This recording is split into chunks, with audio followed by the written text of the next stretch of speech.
um, to undo the programming of the matrix world, the Maya. I didn't realize how I was programmed to, Mm-hmm. just give myself over, give my energy over, give my resources over, give my the control of my reality over.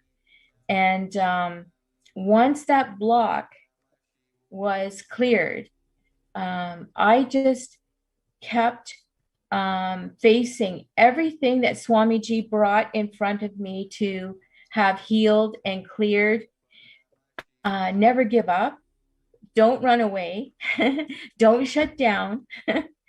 But I just dropped all my fear and anxiety and uncertainty at Swamiji's feet Mm-hmm. and just strongly, in a mature way, faced every single thing that was brought for me to clear and heal um, and complete. Absolutely. Because the benefit is Swamiji, Paramashiva Parashakti, completes all incompletions, past, present, and future, and negative side effects. So you can create your new reality. So you Absolutely, can Mel. live that new reality. Absolutely. And what would you say to all the viewers out there, especially women who might have been in your situation or who have experienced, similar situations as you? What would you say to them now who are listening? How would you, what kind of guidance or advice might you give them in their situation? Don't give up and be strong to face what you need to face. And how do you think that Swamiji would be able to help them in their situations? How he's helped you? How would you tell people to connect to Swamiji? How would you tell them about Swamiji's blessings and how they can be helped by Swamiji? Well, um, there's so much. Where do I even start? Um, the oneness capsules made a big difference for me. It's instantaneous. And the clearing of the karmas. I did the Nishakshara Shanti Homa at Houston and had a big, incredible shift after that. The pujas, giving gratitude, um, all the things that Swamiji provides. If you just go through the process and stick to it and don't give up, you will transform. You will receive all the blessings, all the healings, all the boons. In fact, I recently was blessed with a, a, a Akashic reading by Devi Mm-hmm. Parashakti, and um, it was maybe like 2 weeks ago.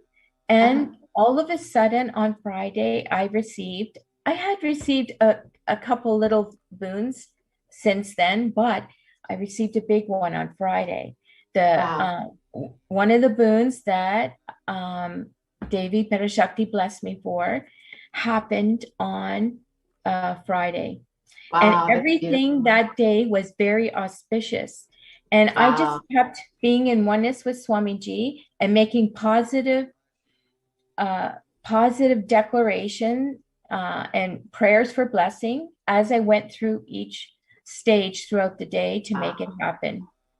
And how And does it make you feel now when you're seeing, Swamiji not just attending to you, but attending to every single being, every single person who is in need of a blessing or healing or a boon or, even just a place to quarantine? How does it make you feel seeing Swamiji attending to every single person, you know, through the Akashic readings, through, opening up the Adinams? How does it make you feel? it's incredible. He makes himself many and that he's with everyone all at the same time. Different degrees, different levels, according to whatever is needed. But Absolutely. It is a real blessing. Even those that are yet to be in oneness with Swamiji, causing enriching them as well. Just giving everything that's needed so that humanity can break through this bondage and receive, enlightenment, which Absolutely. was meant to occur long ago, but is incredible that Swamiji is sacrificing everything to make sure we are all that want to rise up out of the Maya and to be enlightened are in that process of receiving that. Absolutely. And it's like so beautiful to hear your sharing and how you've experienced Swamiji and how he's attended to you exactly how you needed at that time. Every single person, maybe they might not even be interested in spirituality, but how Swamiji is attending exactly every single aspect of their life, every single thing that they need. It's such a beautiful experience, like to hear about, especially, hearing from you from where you came from and to where you are now, taking Apat Sannyas and, deciding to commit your life to Sangha and Swamiji. It's such a beautiful sharing that you've given us today. Thank you, Ma. I really appreciate it. Thank you everyone does in facilitating Swamiji's mission.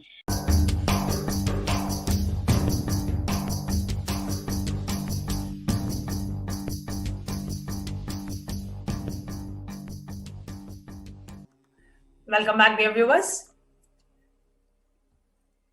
Today, we have joining us Ma Aishwarya Murli from India, who is here to share her experience of Devi Parashakti Akashic reading.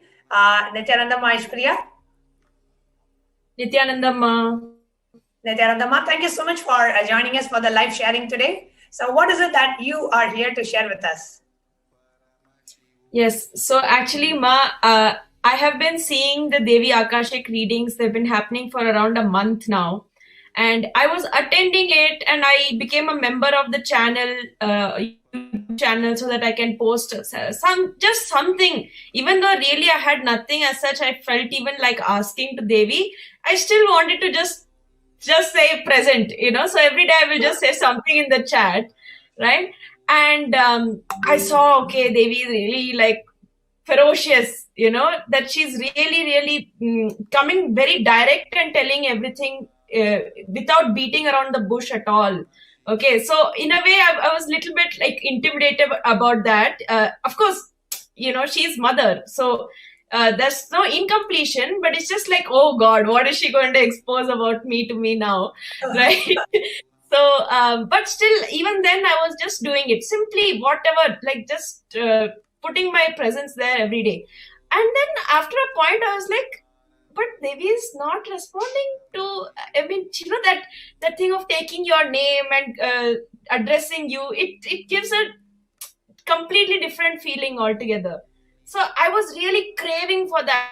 And I was like, what is happening? Why? What is this? What's going on that I'm missing this?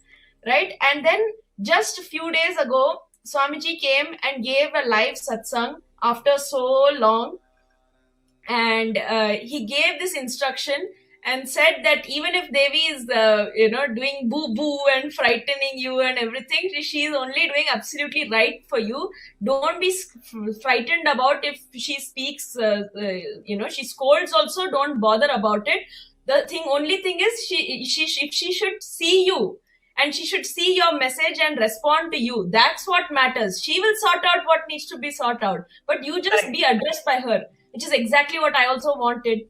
So Swamiji told this too simple, means baby level simple instruction, saying to keep the betel leaf and betel nut and 1 rupee coin, 1 paisa coin actually he was telling, right? And keep a banana. So very basic tambulam, he's saying just receive Devi ritualistically. Okay. So I said, okay, fine. Obviously, there is this part, which says, how is it connected? I know Swamiji is here. He's literally manifesting in this, in this presence. His presence is here now. This is real, right? That they're meeting at this. It's not like it's a screen and something else like that. But somehow, even then, it was very difficult to really fully comprehend how is this keeping this beetle leaves going to actually connect to Devi giving the response. Anyway, my questions will keep coming. So main thing is you do what Guru says, right? So I ordered it got some beetle leaves. And the next time that I attended the Devi Parashakti Akashic reading, I kept the one small plate. And I just rushed and kept some beetle leaf. I got it from my fridge and kept it. Got some 2 rupee coin and kept it on that plate. That's it. Such a zero level preparation, actually. It wasn't even some big preparation that I did. It was what Guru told, that much only I did. Right? And exactly that day, Devi responded to me. After 1 month, I'm waiting for... After 1 month of me waiting and craving and saying, please, please, please, suddenly the very same day that I did this, she took my name, she responded, she addressed me as I wanted. And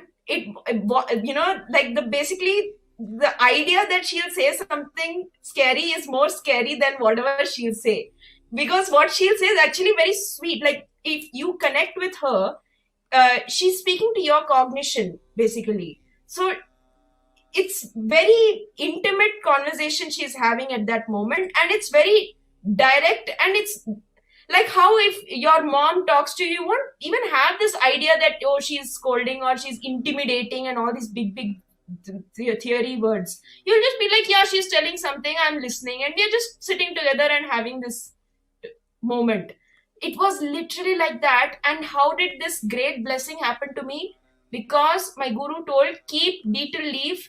And I just, without listening to my logic, obeyed and just did it and kept it. And immediately, the very same session, that moment, she's answering me. It was such a beautiful happening. If anybody is listening to this, the big takeaway is, more than even how happy and beautiful I felt from Devi answering, genuinely what's more powerful for me is that decision to listen to what Swamiji told, immediately paying off. That's what really struck me. Because obviously for so many years being connected to Swamiji, every time I've listened to him, good has happened to me. This moment is so unique because it happened immediately, like without any time gap. Also, it just immediately happened. So that is what really was the most beautiful part of this whole experience for me. So beautifully shared, actually, Aishwarya. So whenever we listen to Guru Vak, I am doing it just because my Guru is saying. You will just see so many things just happening so auspiciously, immediately things manifesting in your life. Just this one cognition. I am doing it because my Guru told me. Right? Your logic may go with it, may not go with it, whatever, doesn't matter. I am doing it because my Guru told me. Just that one cognition is enough for you to have everything you want in life. And ultimately, Jivan Mukti, ultimately enlightenment itself, just this one cognition. I am doing it because my Guru told me. Very beautiful, Aishwarya. And this is actually one thing that Swamiji has told. For those of you who missed that satsang, just when Swamiji was explaining in the satsang about how to receive Devi Parashakti, Swamiji said, just have a plate with a beetle leaf and a beetle nut and some like 2 banana and a small dakshina, a coin. It can be a 10 paise coin or a $25 coin. Doesn't matter, some coin. And just offer it to Devi. And after the Devi Parashakti Akashic reading is over, you can consume that, keep it separately, so that once it significant amount collects, you can send it to the LA temple as your Dakshina, the temple in Los Angeles. So beautifully shared, Aishwarya. As soon as, see, so many of us are here. And if you're watching this on YouTube, I request you to do comment on the YouTube channel. How many of you are really waiting for Devi to answer your question? You are really waiting. You so much are like every day you comment, post question. I just want Devi to call out my name. I really want Devi to respond to me. I want Devi to connect with me. I want Devi to Parashakti to answer my questions. I want the Cosmic Mother to just call me daughter. I just want the Cosmic Mother to call me son. I just want her to tell me that she is there for me. Something we will have. Somewhere we want her to acknowledge our presence. We want us to acknowledge her presence in our life. We want her to acknowledge our presence in her life. We just want Devi to call my name. I just want to hear how it sounds when Devi calls my name. What kind of experience I get inside of me. So many of us have this intense yearning. So all you need to do is simple. Just get 2 betel leaf, 1 betel nut, 2 banana, and a $1 or some coin. Just keep it in a plate. And just sincerely, Swamiji said, all these, without these rituals, it becomes an unconscious act. So when you actually do the ritual, every time you bring back that emotion, you bring back that bhava to connect with Devi, and you feel that she is real. That is what happens when you do these rituals. So these rituals are to break the monotonous, unconscious. At some point, you just keep seeing the screen. You just take it for granted. You don't realize that, what Devi is actually landing from Kailasa. Being from Kailasa is coming and she is calling my name. Imagine in the whole Prapancha and in this world of 7 billion people, your name gets called. When Devi Parashakti lands from Kailasa, she acknowledges your question, she answers, how does it feel? It feels so special. You feel like Brahmanyam Bahuputratam. I am the favorite inheritor of the cosmos. I am her favorite. She called out my name. She called me daughter. Whatever it is. However she connects with you, you just feel that love. You just feel that warmth. You just feel that affection and that grace of Devi Parashakti. So beautifully shared, Ma Aishwarya. Anything else would you like to share? Yes, Ma.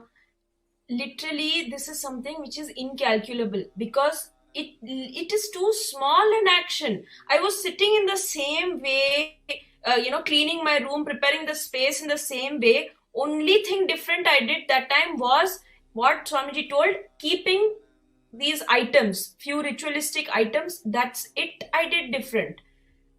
And it actually made such a big difference in the what happened and even in the way I was receiving it.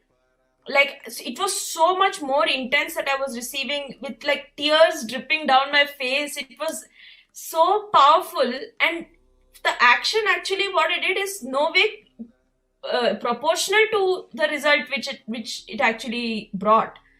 So definitely, like when we get these kind of small instructions, especially, let's jump into it and do whatever Swamiji tells. It's so fun and it works. It literally works. Beautiful, Ma. Thank you so much for sharing, Ma Aishwarya. Thank you so much for coming live and sharing your experience today.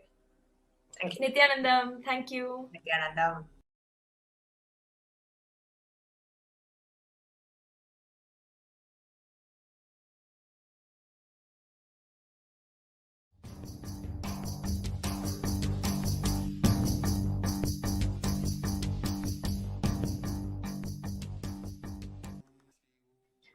Welcome back, dear viewers. My name is Manitya Purnipriyananda, and I'm a Brahmachari of the Nithyananda order. So today we will be entering into one of the most exciting segments of our show. It is where people will share their personal experiences of Devi Parashakti. Every day, Swamiji is attending to devotees, disciples, and all beings through Facebook, Twitter, YouTube, Instagram, and all our platforms, and making himself available to humanity to give blessings, boons, and heal every being who is suffering and in need of healing during this pandemic.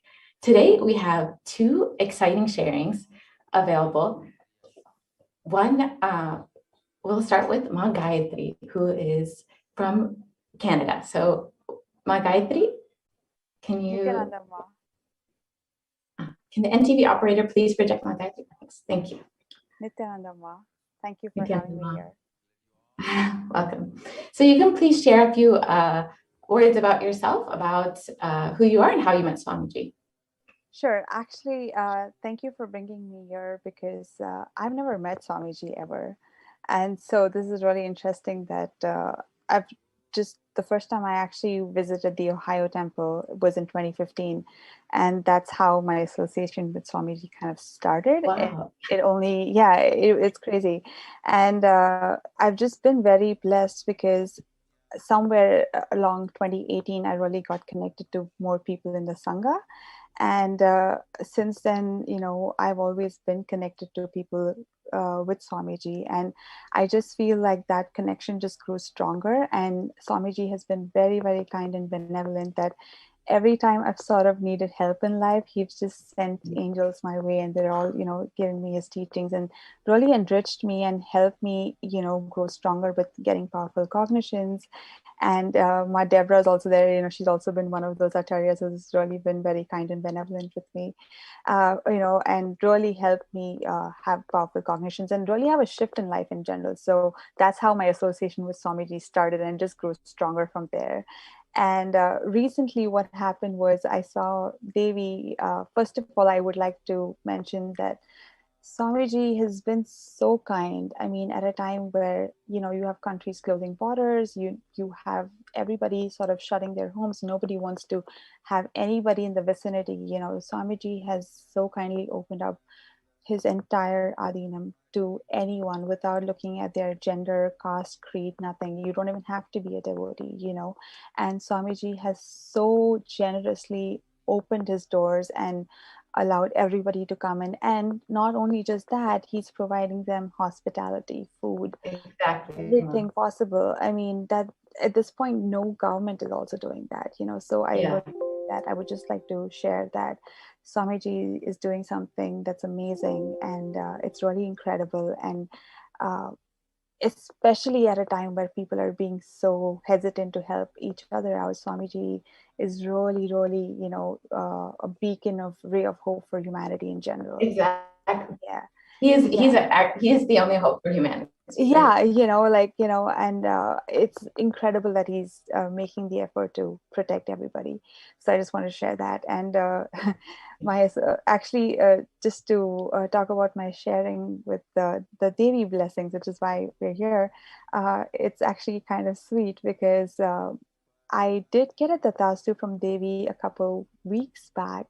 And and Devi was so kind and benevolent, and she gave me a tatastu. But there was somewhere I kind of wanted, obviously I'm being greedy here, I kind of wanted Devi to have a conversation, because I was like, Devi, you're calling everybody Chalamagale. I'm like, what about me now? So I literally was nagging everybody who would listen to me, saying like, how do I get, attention? And so actually Manyanatma was like, why don't you try to go via the Kailasa .com, the kailasa.org, the website.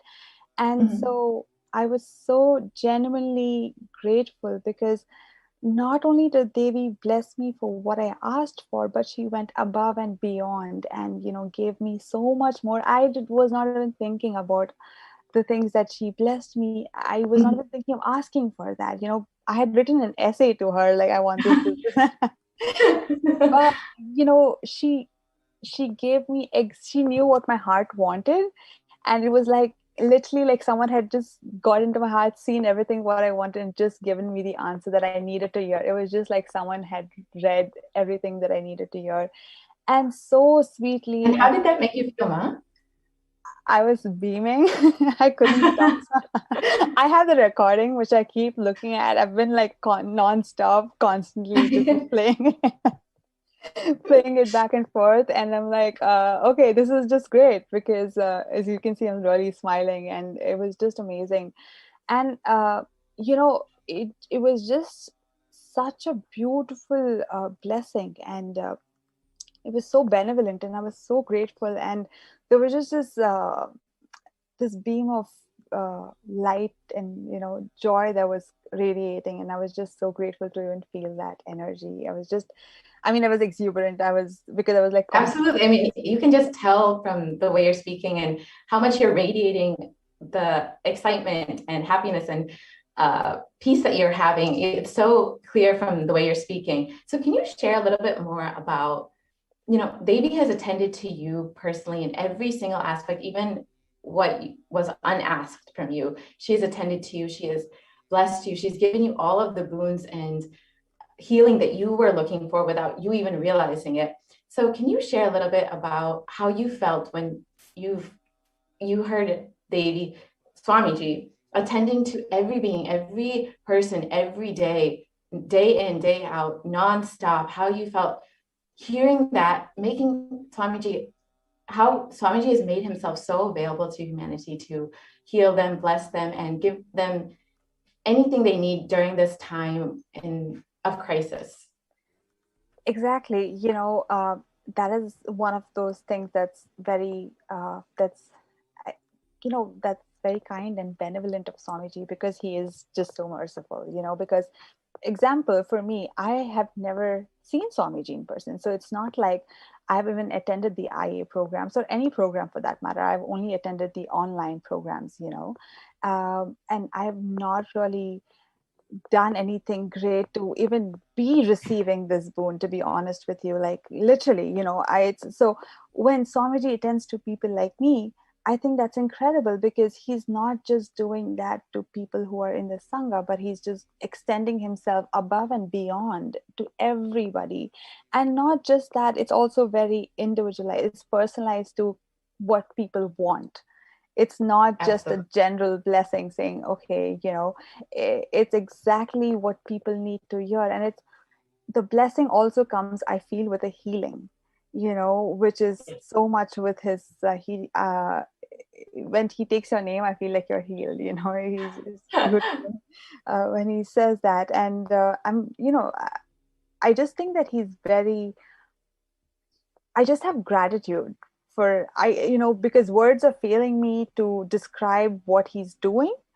But the only thing I can say is I just have immense gratitude, and I just have love and gratitude for Swamiji, because I don't know what else to say, because he's just so merciful and benevolent, Absolutely. And it's really beautiful to hear that you've never met Swamiji, you've never done a program, but Swamiji knew exactly what you needed and exactly how to attend to you and exactly how to give you the blessings that you want, and even what you did not ask, he gave. And it's such a boon and blessing to have Swamiji in your life, and how he's not doing that just for you, but every single being, every single person who's in need during this crisis, during this time of the pandemic, when no one else, like you said, no one else is there attending to people. Swamiji is not only attending to people physically, but spiritually and emotionally in every single way that they could possibly need. And it's just such a beautiful thing that you've never really actually met Swamiji in person or really done any kind of program. So I know, and I was surprised, because honestly, I was not expecting, because I'm just not in the inner. I was like, wow, Swamiji did, and it's not just this. It's like every time I'm upset or in any sort of need of spiritual help or emotional help, I've always had people come and heal me through Swamiji's teachings. And he's just kind of built a beautiful ecosystem for people to raise each other up. And I feel like for that, I'm very grateful, because especially in today's times where so many people are going through so many mental health issues, I think Swamiji is building Kailasa for creating a beautiful ecosystem like that to help raise each other up, So for that, I'm very grateful. Absolutely, Ma. Yeah. And can you share a little bit about your background and your maybe a little bit about yourself and your career, etc.? Sure. So I'm a Tamilian, and I'm from Bombay, but I was raised in the Middle East, actually. And my background is actually in fashion. I did my master's in New York, and I was working in fashion in New York. And I recently moved to Toronto, and I actually moved in the middle of the pandemic. Which is why I'm grateful for the ecosystem, because that's kind of when in 2020 was when I really connected with other people, and really with the Canadian Sangha to say. And it was really amazing because up until then, I only had a few friends in the Sangha who kept me integrated to Swamiji. But when when I really came to Toronto was when I got really integrated. And so my background has been mostly in fashion. It's got nothing to do with anything with spirituality. Obviously, I was raised in a typical South Indian upbringing. So I was, I knew all the prayers, and like I knew Bhagavad Gita and Vishnu Sahasranamam, but I never really knew uh, the aspect that Swamiji teaches is also very practical. The things like completion, the things like, they really change your life. It's not just chanting mantras, but it goes above and beyond that, and that I didn't have in my life. I did have spirituality, yes, because I've always kind of been spiritual, but I've never really, in my background as a career, did not have any spirituality in it, Absolutely. and I always felt a void because of that. So I was very grateful because Swamiji not only really gives you the spiritual aspect, but it's very practical. It's basically unlearning so much of the conditioning that the society puts in, and I didn't know that I had these conditioning even, so I was like, whoa, I just did the Paramashivoham program recently, and I have 4 books of completion to be done. But Wow. that's the load that the society kind of puts on you, and we don't realize that. For the longest time I was unaware of my patterns even, and this way, Yeah. I feel like Swamiji really gives you the tools to kind of grow so much more than, and it's like spiritual therapy. I always feel like I'm in therapy, but like it's spirituality. Like Swamiji kind of infuses both, and it's great. And it's so useful, especially in today's time when people are going through so much of stress and so many things going on. Exactly. It's not just one aspect of life. So I feel like that's just where I really connected with Swamiji. And that's really beautiful to hear that, you don't have necessarily a very, a career that's focused in spirituality, or you don't necessarily have you've maybe not even had a guru before this, I don't know. But it's really beautiful that living in New York, living like a fast-paced lifestyle, being in the fashion industry, I'm sure you would never think that someone like you, so young and so, living in like such a modern lifestyle would have such a connection to Swamiji and feel that his teachings are applicable in their life, and are able to relate with Swamiji and apply his teachings. And I just wanted to ask, for you being, so young and living kind of a very different lifestyle than you would think of someone, in spirituality. Why do you think someone, why do people need Swamiji in their life? Why do you think that people need, especially during this time, during the pandemic, when, spirituality, people might feel like that's a, secondary issue for them. Why do you think that they need Swamiji in their life? And how do you think he can attend people? I'll say this, I mean, even though I didn't have a guru or anything like that, I come from a really religious background, because I'm an Iyer. So like I learned all the Bhagavad Gita, the Vishnu, all the religious aspects of it. And I think what happens is most people think spirituality is just basically chanting a bunch of mantras and like, going to the temple every day, and that's about it. And, being close-minded is kind of what they box it in. But what connected me with Swamiji specifically was more than that. It was teaching you the concept of Hinduism in a way that is really authentic, yes, but also in a way that, it makes you question.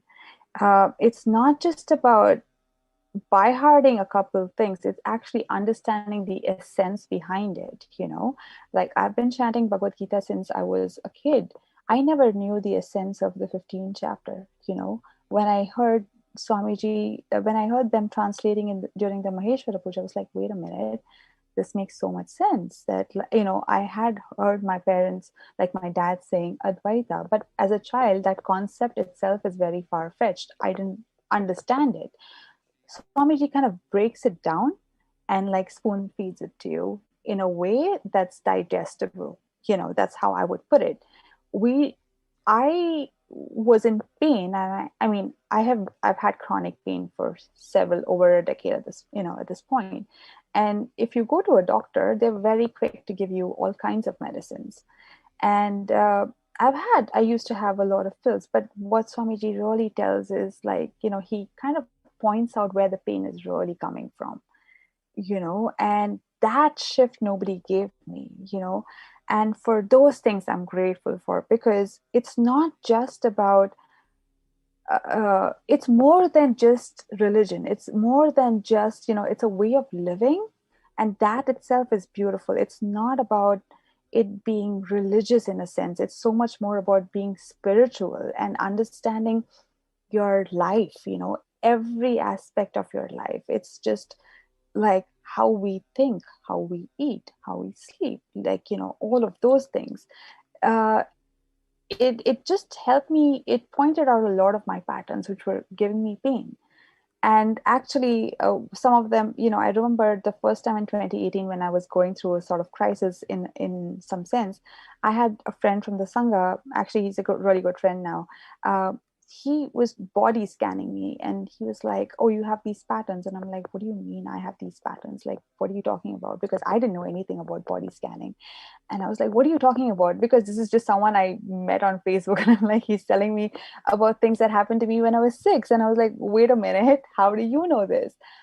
But, it's things like that. And they're so powerful because Swamiji really gives you the tools. It's not just teachings. He gives you the tools for each and everybody to kind of clean out the mess that the society sort of drills into you, and really sort of helps you navigate life on another level and on another level of bliss, I would say. I mean, I think he beautifully guides you through every step of the way, to be able to achieve that. Maya, you're muted. I can't hear you. Maya, you're muted. I can't hear you. Yeah. I was just saying, it's exactly what you're saying. He gives both the theory and the technique to live your entire life. Yeah, exactly. Like completion, Thank you like completion is a great process. I think everybody should be taught of that in school. We don't have that, but we should be taught completion. Yeah.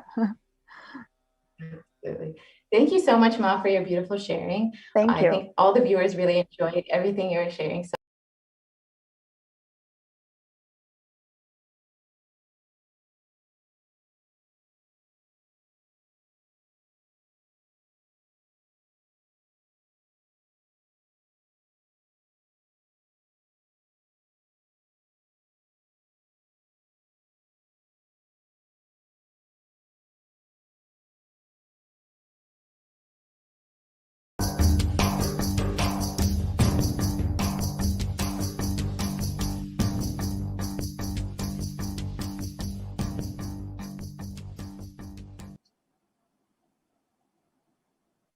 when we're waiting for Sonali to come live and share her experience, if you are somebody who received your Akashic reading, and if you would like to share your experience live on Nithyananda TV, you can email us at contact@kailasa.org. Send us an email. Just give a gist of what was your experience, and then we will be more than happy to have you join the live panel. Okay, now today we have Sonali Gupta. Nithyanandam, Sonali. Nithyanandam Ma, thank you for having me here. It's my pleasure to share my experience about what changes and transformation Devi has brought in my life. And before I go into the experience I had from the recent Akashic readings, I want to share that Devi has been like a very transformative force. Like she's always been someone that I connect to so deeply that, I have done completions and I've done so many things, but with Devi, like with her grace, it just opens like floodgates. So before I share what happened recently, right, like last year, during one of the Paramashivoham programs, during a Devi Darshan, I was intensely praying to her, and she gave me courage. And I thought, like, there's one thing that I've been putting off on was to kind of become a Sarvanyapita Yajaman. And I pledged during that darshan that, I will make it happen. Like I'll just do everything possible to make that happen. And within 15 days of that, I worked through my incompletions, they surfaced, but I kind of took the jump within 15 days of that darshan, and I actually made a jump into Sarvanyapita Yajaman. And of course, that was a great blessing, right? Not to say like, Devi definitely blessed with a lot more than what I could offer. It's her grace and compassion is so good. And very recently, during these Akashic readings, I had submitted my questions, but like everyone else, I wasn't sure if Devi was going to answer and if she's ever going to answer my prayer. But I was just tuning on to the session, listening, and I'd submitted my questions a few days ago, not even on that day, but it was my birthday on 28th of April, and as soon as Devi kind of said the first few sentences, I heard my name as the very first name. And just hearing that, I of course did not understand the language, but just hearing my name and the energy, it was like I knew something was shifted, like it was just something was taken care of. And I did not know what Devi said, but it was amazing. And I was just absorbing that and just trying to figure out like what that meant and what was this shift. And I was just totally enjoying that space. And then the very next day, when the Akashic readings happened again, the readings had started and I just posted my question casually. I wasn't even at that point, I thought, I'm probably already late. But Devi again, within a minute, she answered me again. And she gave me this very beautiful blessing of saying, I'll reside in you as Alam Vellar Siddha. And that just took me to another level. I've always thought that, Guru Bhakti and connection and what that means. But with that blessing, I just felt like this new dimension of me open up. I almost feel like I can experience what Guru Bhakti is. I actually kind of know from a different plane altogether what that connection is. And it's beautiful. I'm just enjoying that space. And now I'm looking to, of course, there are many things we always ask for boons and all, but the space is kind of such that I know that whatever I ask for or whatever I have, like her compassion is so much that she can actually grant anything. And that's something I wanted to share with everyone. So beautifully summarized, Sonali. And Sonali, actually, first of all, wanted to thank you for contributing and supporting Kailasa as a Sarvanyapita Yajaman. And what aspect of you, like what is it that you really connected with in Kailasa, in Swamiji's mission, that made you take this jump to contribute towards this divine cause? What was that in you specifically that made you decide, yes, I need to become a Sarvanyapita Yajaman, I need to support and I need to contribute to this divine cause? Yeah, I think the very, very first thing that kind of clicked with me was when I attended my IA in December 2016. That was my very first connection where I really kind of met Swamiji and attended a full 21-day program with him. At that time, there was a full day on, how Swamiji has been contributing towards Sanatana Hindu Dharma and everything that he's been trying to do. And the fact that, he mentioned that he's just here to make a statement to the world that Sanatana Hindu Dharma is real. I think that one sentence struck me and that just stuck with me forever. And I always wanted to stand up for his mission and do something in whatever small way we can, right? I think it's also Swamiji's way of making us realize our true potential, right? We, as so many people have said before, you cannot really give to him. You can only get showered, but it's about taking that action and standing up for and saying yes, right? Saying yes, that I want to stand up for it. And that's what I wanted to stand up for. And I want to continue doing more and more, right? So Devi has shifted me to a space where I really think that, that I can feel that the real purpose of life is to really kind of continue to give and continue to just do whatever I can for this purpose and this mission of Swamiji's.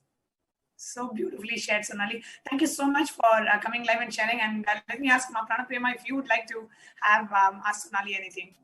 Yes, I just have one question for you, Ma Sonali. First of all, thank you so much for coming live for our viewers. And I just wanted to know, what was the space shift that you had after you became a Sarvanyapita Yajaman, what was your cognition shift that you had about wealth and abundance? Because it's not like everybody has that wealth ready-made to offer it. It is the space that you carry. And with Swamiji's blessings, once you create the space, he manifests through us. So what would you like to tell our viewers? What was the space shift that you had when you manifested Sarvanyapita Yajaman?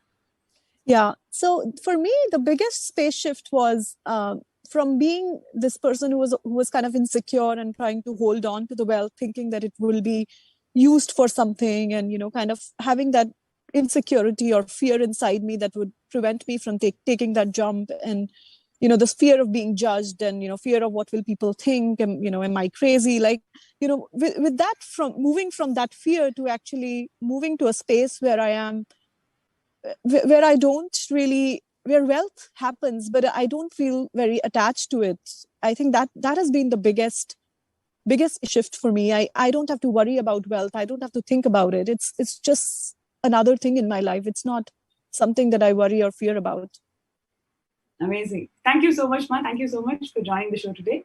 It was really inspiring how you are holding Swamiji and his mission and how you're supporting it. Really, thank you so much. Thank you so much for having me, Ma. Thank you, Sonali.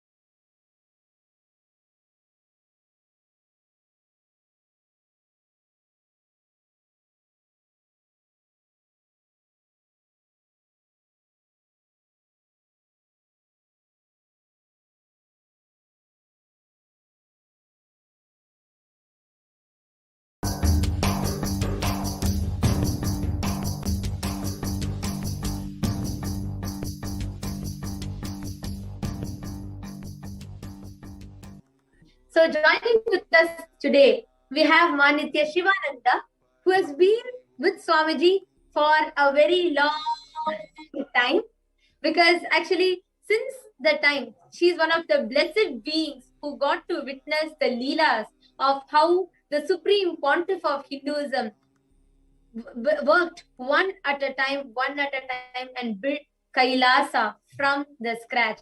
And she is one of those blessed beings who got to be there, live around Swamiji, personally see the hard work that Swamiji put in, personally first-hand experience of witnessing all the Leelas, all the hard work and everything Swamiji put in, all the tyaga, the sacrifices that Swamiji put in to build Kailasa. And she is the Mahant of Kailasa in Ohio. And she's here joining with us today to share her experience of Devi Parashakti's Akashic reading and her experience with Swamiji.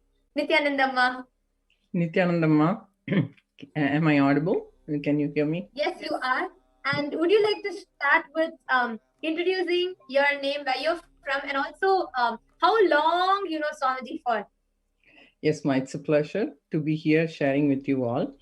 I've known Swamiji from 2004. And it's not a long time. For me, it's like a lifetime, So such a pleasure journey. And it's practically experiencing the living enlightenment. That's how I feel. And he takes you through all steps. I know where I started from and where I am now. And practically every step of the way, Swamiji guides you. And whether you are close by him, whether you're living next to him, or you're so 10,000 miles away or miles away, his energy guides you. That is my experience. I am in Ohio, Kailasa, Ohio. It's a beautiful temple gifted by Swamiji. It is the first temple that was gifted to the humanity outside India. So we are and the deities there, the main deities, Nithyanandeshwara and Nithyanandeshwari, are practically carved by Swamiji. He himself. Wow. So it is just when I see him, or even when the people see him, they literally see him there and his energy there. It's the master's presence is there. Even today, even now, it is there. It's been 15 years the temple open, and it is on a beautiful river base, and Shiva is sitting. It's a sight to see how. And the time when at that time the mission was forming, so we had it's like almost like it's a Devaloka event. That time when Swamiji inaugurated, still some people say that they cannot forget that how they were practically. I felt like I was floating on the air. Wow. It was like that, and with the serene looking, and such a beautiful thing. So, we have come a long way from that.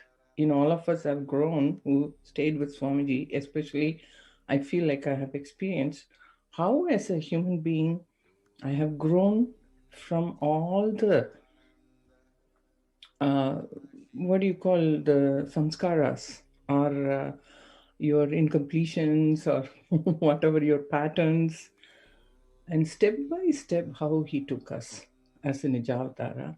It's like living Wow. Krishna now. Living with Krishna. Absolutely. Yes, and how in those days I read that how people will feel Krishna no matter where he was. That's how it is.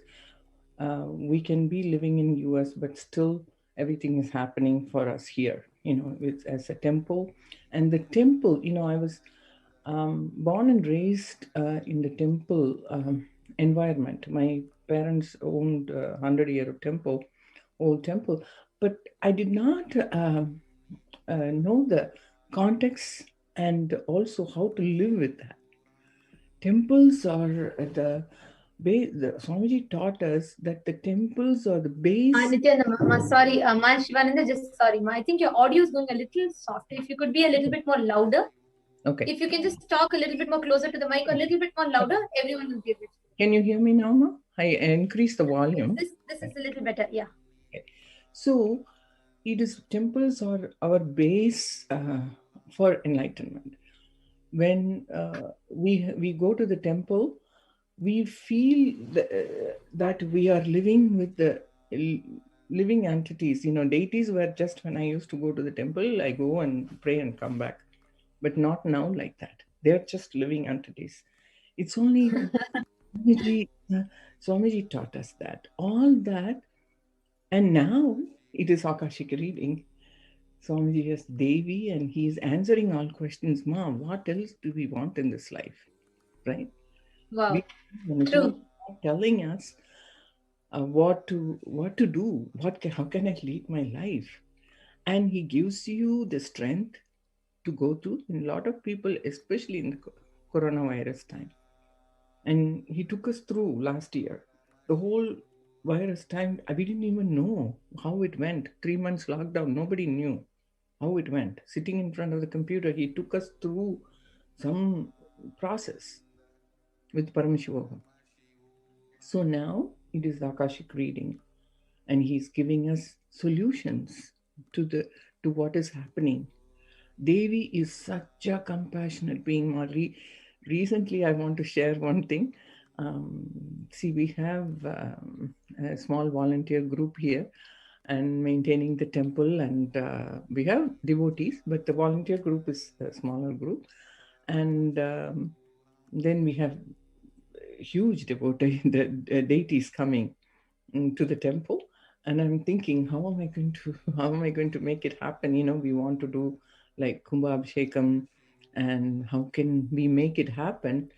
I was like almost, then I said, why should I fear? I should ask Devi for blessing, right? So I write to Devi, and I don't even know whether Devi will answer. I was just praying, and sure, Devi. When I got that blessing, so much energy, I don't know where it came. I can do this. Make it happen. See, like Bhagavad Gita, in Bhagavad Gita, take care of the results, right? That's literally happening. I am experiencing through temple. So you just have to say, yeah. And that is what expands me every time how it expands you. And he takes care of everything. You don't need to worry about how the process is going to do, how much result somebody backing you up over you. Literally, ma, whether I'm driving a long distance by myself, which I never did before, or doing anything, I just have to do the step and he's doing it, right? So so that's what it is, ma. Basically, that's all I can explain. There is no difficulties or anything. Difficulties come, Absolutely, ma. Actually, being in the US, and when you're seeing how your car at that speed, you don't have a fear because you know he's there with you. Now, talking with this, how do you feel about when he is doing this such immense humanitarian effort for protect experience on this? The experience is, the mother, Parashakti, she is coming in his form to warn us and to tell us how to save ourselves. And all we have to, he says, you can go to your Adi right now, Adi Kailasa. For people in India, you go there. I have made a ship and I am there to save you. And I have gone from us. So we only, because she only can take away the Maya. I feel, oh God, share how he comes down to our level to protect us, to save us. Would like to hear from you. How do you see this whole scenario? One side, the deaths that are happening, the other side, the avatar coming down to save us. He's opening the doors of his home. I would like to hear from you, Ma. See, Ma, when you're living so far away from your families, and first thing is fear. Fear will come. And look at how Swamiji opened this Parashakti reading. So he has done Kalabhairava reading for us. He has all the Nijavatara readings, Parashakti, he is feeling us like that. I am there to protect, because she's the mother, Amma, even, I feel like she's my mother, like she's protecting me. I don't have to worry about it. I just, that compassion when people are fear stricken, how every day she gives darshan to people, and how people are, able to. I don't think any of his devotees have any fear, I feel, because they are protected by his womb, I would say, like he says, my devotees never perish. Not only his devotees, he's opened, how you all know, like last year itself, he said that prepare Adi Kailash for this, Exactly. all the farming, and how much think about all that, ma, to protect our children, how rice is procured, how vegetable is procured. He, to that nitty-gritty level of this human body, what it needs. I mean, we can all say, oh, it is pralaya, it can be done, what is this life, next life, you can take like all that, people, but not like that. Now we need to live, we need to get enlightened. What are we here for in this human body? He makes us understand how it is important to see. When COVID was starting, Swami said, go by the law of the land to all of us. Whatever they say, don't go out. You can say, oh, I can protect you, you can all go anywhere. No, he told us to be following integrity, authenticity. Then you follow the law of the land. I am there to protect you. So he is, Nijavatar means he is really taking care of it every moment for the whole world, where you are. Not everybody can travel. So he has established Kailashas all over, like Ohio, Kailasa, Los Angeles. And so wherever it is, you are going there, you can go there and get protection, Not only that, in Adi Kailasa, near before, thinking. Exactly, ma. That's actually that's a beautiful point that you highlighted, because 1 year before itself, he started. Actually, if you remember, Ma, the whole Vaidya Sarovar, as how they will be 12 years before he started it, prepared the alchemy product. That's something like really amazing. And even now, see, okay, the whole, so many people attacked from that country, like so much persecution had happened, so many assassination attempts had happened. Can't, yes, absolutely, like just for to saving humanity, despite of the persecution, despite of the attacks, he still saves people. He still opens his house, all his houses, his own homes, where he was driven out from his own home, and he's giving protection there for everybody. Exactly, Ma. Exactly. And like as you said, no words can describe this divine compassion. Parashakti herself is coming, and people who want to experience that should ask Amma. See, when I was asking the question to Amma, I was feeling, I don't know whether I'm wasting her time. I don't know, but I just asked just for a blessing for the temple events to go good. And such a big blessing, Ma, I was experiencing, oh my God, overwhelmed. The compassion of the mother. Swamiji will say as a master, if you take a few steps, I'll take 1,000 steps towards you. You take 2 steps towards me, I will take. So that's how I felt, Ma, that day. Wow. What do you do? You shower you with this. That is what the compassion of the master. I can only get tears when I feel gratitude towards him. That's nothing else, Ma. Just so much gratitude I have for. Wow. Swami. Thank you so much. Actually, Ma. it is so beautiful just listening to this. And we have so many viewers on YouTube who are commenting that how much they're able to connect to what you are sharing. We have even Sanjay Vekaria here who had actually commented saying, like how you are saying, Krishna was available and how Krishna made himself, manifested himself to attend to 111 Gopika and each one. Like that, now somebody is making himself available to attend to all of us. Each and the millions of us that are connecting to him. It was such a beautiful sharing. Thank you so much, Ma Shivananda. Thank you so much for your time. And thank you so much for coming here to share your experience with Swamiji. For giving this opportunity, Swamiji, and you guys for giving me this opportunity to share my beautiful sharing. Thank you, Ma. Thank you, Ma. Nithyanandam. Nithyanandam.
Nithyanandam. Nithyanandam. Sorry for the technical glitch. Nithyanandam, welcome to Nithyananda TV. Nithyanandam, thank you so much for having me. It's such a blessing and an honor. Sure. I'm from the Midwest Sangha. I've been with Swamiji for about 4.5 years. I am and it is all because of Swamiji. I've been blessed so abundantly by Swamiji that even words cannot describe.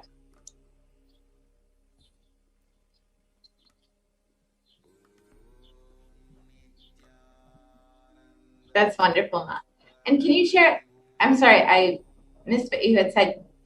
Can you share a little bit about your backgrounds and what you do? Sure.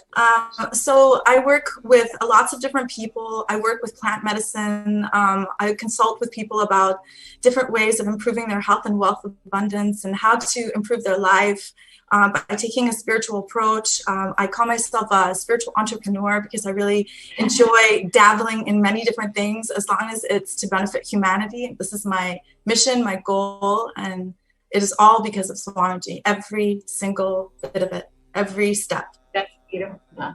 Yes, Ma. Ma. So how did you get connected to Swamiji, Ma?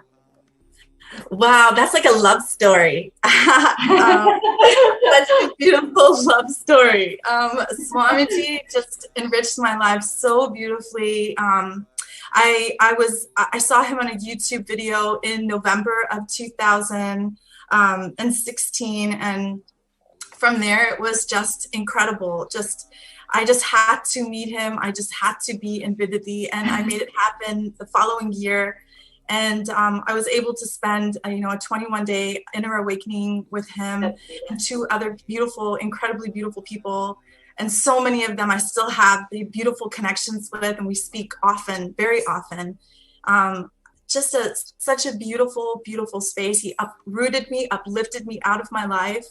I really strongly believe it was a very low vibrational space, and just knew that I needed to be in another space altogether. Wow. So uprooted and shifted me out, shook my life around.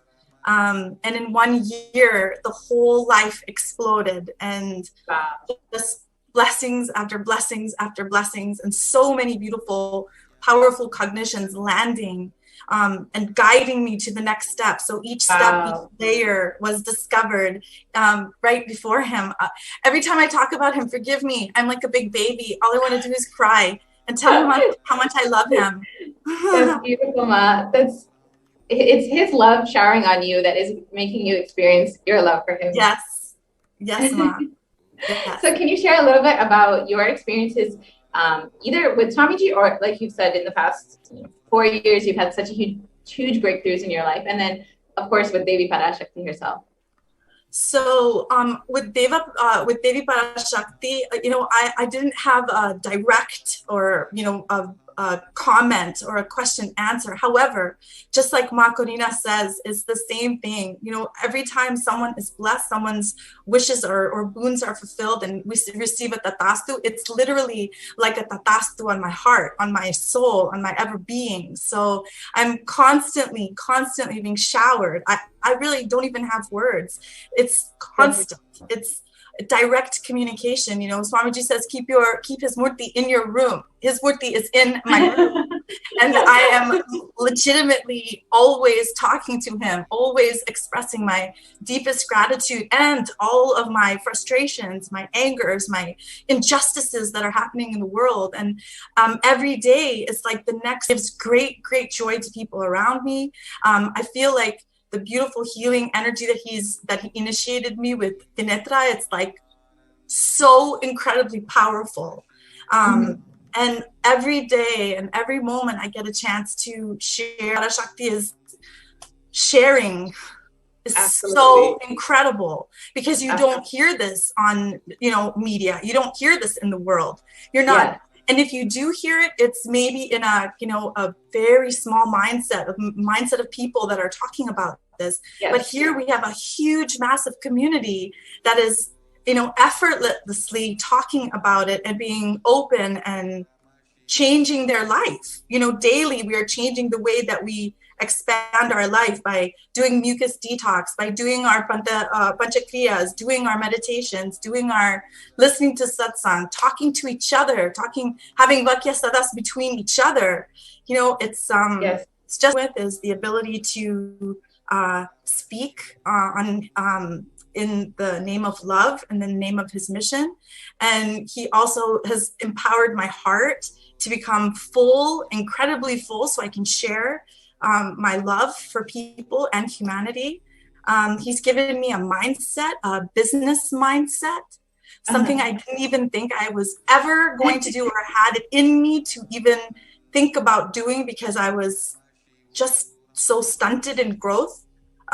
Although knew that, I wanted to achieve all of these things, I just never thought that I had the will or the persistence or the super determinism to make this happen.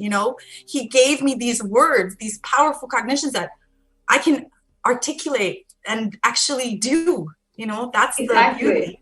Yeah, that's really awesome. So awesome. You're eloquently articulating his teachings and his blessings in your life, and clearly you're radiating everything he's been teaching. So it's really beautiful, Ma.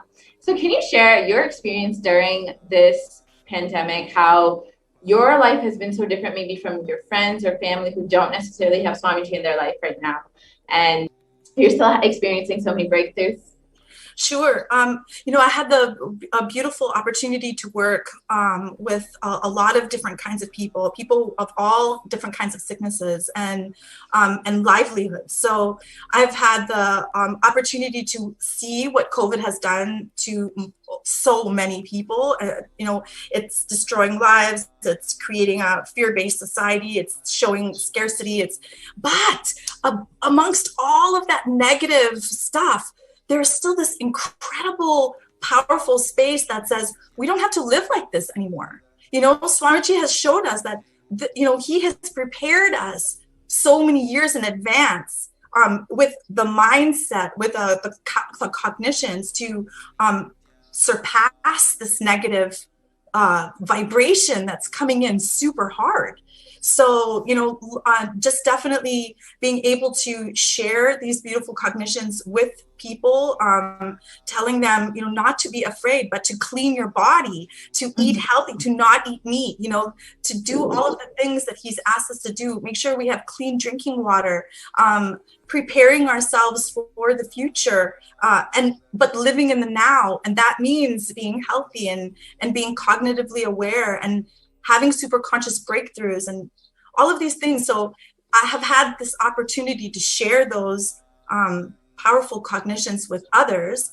And so when I do feel like, and I have been in the root of the COVID experience, nobody has been affected within my circle or within my community that I know of, except patients that are outside of my own, life. But to see what they might have been going through, to see what their lives were like before COVID, really gave them a perspective, like spending more time with your children, not having the grind of work every single day, realizing that, we don't have to live like this. There's no, we can absolutely come beyond that, rise above that, and live and become spiritual. And spiritual doesn't mean necessarily, to meditate and all this, is to be cognitively aware. And that's all of these beautiful deities that come to us to give us darshan, these are reflections of us, so we can take on the role, the phase of them. I just love Swamiji so much. And I love my Sangha so much, and I love Hinduism so much. I just feel like every single person on planet Earth should be experiencing this breakthrough in all facets of life. That's beautiful, Ma. And what would you like to share with, what would you share with them about having Swamiji in your life, especially during this global pandemic, where people are living in so much of fear, how you've experienced, a state beyond all of this and just having continuous breakthroughs? So what I would say to someone just looking in, it's so important to know that you are loved. You are loved beyond your even wildest imagination. You are so loved by Cosmos. You're so loved by the Divine Mother. I'm not really, going into a personal aspect of, just having a relationship with my own mother. Don't really have a relationship with my own mother. So there's many things that I think in my life that attributed to some of my incompletions, but for real, to be like just in her presence and watching her face is literally like your mom's hand on your head, or dabaing you on your lap, or it's like giving you so much love, like just for my own children too, always letting them know in the gentle, beautiful, graceful demeanor Swamiji speaks to us and Deva Parashakti speaks to us. I do and replicate the same thing in my own life. My children are a direct reflection of who I am. And so that in itself, I'm sharing everything that he's sharing with me, I'm sharing with my children, whether or not they're completely in. I'm invested 100%. And eventually it'll get to this phase that the people around me and then the new people that are coming in and people who are watching now, just know that you are intensely loved. You are immensely loved. Your heart is in the palm. I just learned this really cool cliche. It's in the lap of luxury. I feel like Swamiji is so beautiful. Just know that you're loved. You may not have a relationship with your family. You may not have a good job. You may not have the best health. You may not have, but if you just believe that you are loved, all of those things will change. Absolutely. And can you share a little bit about, seeing this, how Swamiji's been showering love on every single being, not just devotees or disciples, but anyone. Devi has been blessing any being who's asking or wanting to receive the blessings, and just opening herself up day in, day out, tirelessly attending to people. Swamiji's opened up his own homes, accepting everybody, giving them not just spiritual guidance and protection, but literally physical protection. How does this make you feel when you see his immense compassion? It absolutely blows me away. And I posted it on Instagram all the time. I'm a social media junkie right now, and I'm all about sharing all of this knowledge. And when I saw and heard that Swamiji had opened up his adinams to people, anybody for, triple quarantine, that's huge. That's not like little, that's massive. That's like what billionaires and millionaires should be doing right now. That's what our government should be doing right now. This is what people who have lots and lots of money, because people who don't have lots of money are still doing things like that too. We're still giving to people, but Swamiji, he's prepared this. He's been talking about this for like 3 years, I think. How to change, how to activate, be a part of the Sangha. When this happened, he would be prepared for it. And even though he's not even in India, that's what blows me away, right? Yes. He's doing all of this amazing saving. He's saving us. He's saving our lives. And to be able to protect the people of India, that really blows me away. They were stolen. Everything was stolen from them when COVID hit. Livelihood was stopped. Their jobs were stopped. They couldn't get any medical care. There's political issues. There's all sorts of things, but his womb is open. Yes, exactly. It's the only place where humanity will be able to be guaranteed protection. And living in his breathing space and literally raising during this time of crisis rather than sinking into suffering like the rest of the world. Yes. Imagine the kind of people are going to come out. Exactly. Right? This is the starting of his real ecosystem, I'm going to cry right now. Just thinking about it, like, that's just so incredible. How are you so incredible? Like, you're the most incredible, the most compassionate. You're opening up your home, your womb, your life, your being for us. Exactly. Who would do that except God? Exactly, Ma. There's no words to really describe Swamiji's compassion, and he's literally here to save humanity. And if the sooner we realize that, the sooner that we will raise ourselves, and the sooner that we will be able to receive his blessings. Yes, Ma. And I believe, like all of us, the ones that are outside in the world, we are radiating him also very, very much. Absolutely. And so, we are part of the womb. And so we want to nourish, and we will nourish each and every person that comes into our contact. Absolutely. Absolutely. Exactly, Ma. And can you share a little bit more about, a specific experience that you might have had either in the past few months during this whole pandemic, or even since you've met Swamiji in the past 4 or 5 years, how, maybe a specific breakthrough or blessing or boon that Swamiji has given you? Idea to an invention, from an invention to a materializing, from materializing to absolutely living out it. So this gradual experience, and the greatest part, it never took time. It took ambiance. And I tell people this all the time, like, things can happen when all of the elements are put together and everything is in the right space. It will just happen. So that's the cognition that he gave me. And these are continuous things that have happened. A new job, a new idea that raised out of that. Then now I resigned from my company that I used to work with for, literally 4 years. The moment that he came into my life, I was introduced to a new company. I had a new breakthrough. I was able to do so many of the things that I've always dreamed about doing. Not even just, honestly, I didn't even dream about some of these things. These were things that he just implanted in me, like, you can do this. Yeah, you can do this. Yeah, you can do this. You can do this. You can do this. You can do this. You can do this. You can do this. And it was just constant, and deeper and deeper and deeper I've gone. And it may at some moments felt scary, but now it doesn't feel that way. Now I feel like, oh, I know when it's about to happen.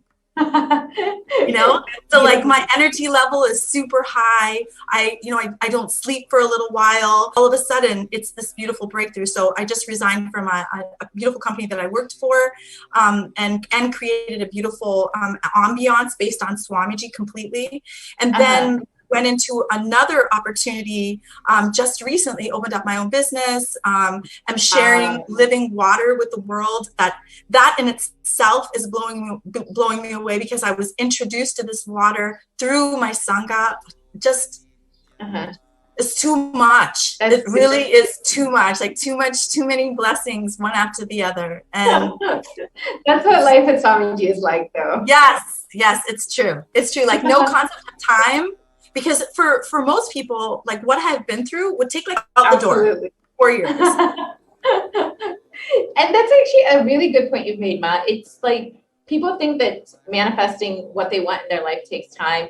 People feel that, it may be in a few years, and they keep delaying. But with Swamiji in their life, with Swamiji continuously guiding and blessing and giving all the boons, it doesn't take any time. It will just manifest. It's just your decision to let him manifest through you. That's absolutely correct, Ma. You said it perfectly. And so you during this pandemic were able to complete a job that Swamiji had given you and start your own business at a time where most people are losing their jobs, losing their businesses. You are expanding during the pandemic. Yes, expanding, and expanding so much, including different aspects of expansion. So expanding, health wise, I've never been the healthiest in my life. And being able to utilize and create products that have the recommendations of what Swamiji uses, like ashwagandha, triphala, haritaki. These are creating just this whole environment has been. It's just so enriching, Ma. It's just too good. Like, that's beautiful. You're able to create this spirituality, but even in your job, you're able to live this lifestyle and share it with the world. Yes, absolutely. I mean, people think maybe I'm a little crazy sometimes, but crazy is good. Crazy is wild. Crazy is adventurous, creative, inspiring, enriching. All of those things. The ability to speak, the ability to share, the ability to share knowledge, and just to be, the leader that he is. If you didn't know him, you would still think he was an amazing leader. Absolutely. Right? Because his whole demeanor shares that. It radiates that. So I want to be in his vision always. Absolutely. It's like even his enemies can't deny the type of leader he is and what kind of inspiration he puts in people. It's true. It's so true. And what you were saying, you've had a lot of breakthroughs in your health. Can you share a little bit more about that? Sure. For meat family, I definitely went vegetarian for a long time and then came back and lived in that low cognition, low vibrational space. Felt like, things were going wrong, things, my gaining weight, skin didn't look good, my hair wasn't growing. I ended up shaving my head because I wanted to donate it, but I couldn't donate it because it was unhealthy at one time. And so many things, like I had surgery on my knees because I had meniscus and ACL surgery. I had some, edema in my right ankle. I've had some back issues. I have twins that are going to be 18 in December. So, I had a tailbone that was broken from childbirth, like all of these things. But what he did for me in terms of my health is he gave me the right knowledge base to correct, even though I'm not really crazy about the taste, but I love it so much because I know the power of Haritaki, right? My panchakriya, my anima, ability to correct all of these things in such a short period of time. Like, illness is not lifelong, but it is very curable, things that you can change. Yes, I'm sorry, Mom, I will go keep going. No, that's okay. That's really beautiful, Ma, that, in every aspect of your life that he's given you blessings and boons and you've been able to just have so many breakthroughs. Thank you so much, Ma, for sharing. And we really appreciate you coming and joining us and sharing your experiences and blessings and boons with everybody. Thank you very much, Ma. It's such a pleasure. I'm so honored, and I love Swamiji so much. Thank you. Thank you so much, Ma. Thank you. Nithyananda. All right. Thank you so much. Dear viewers, we will be taking a short break.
Nithyanandam.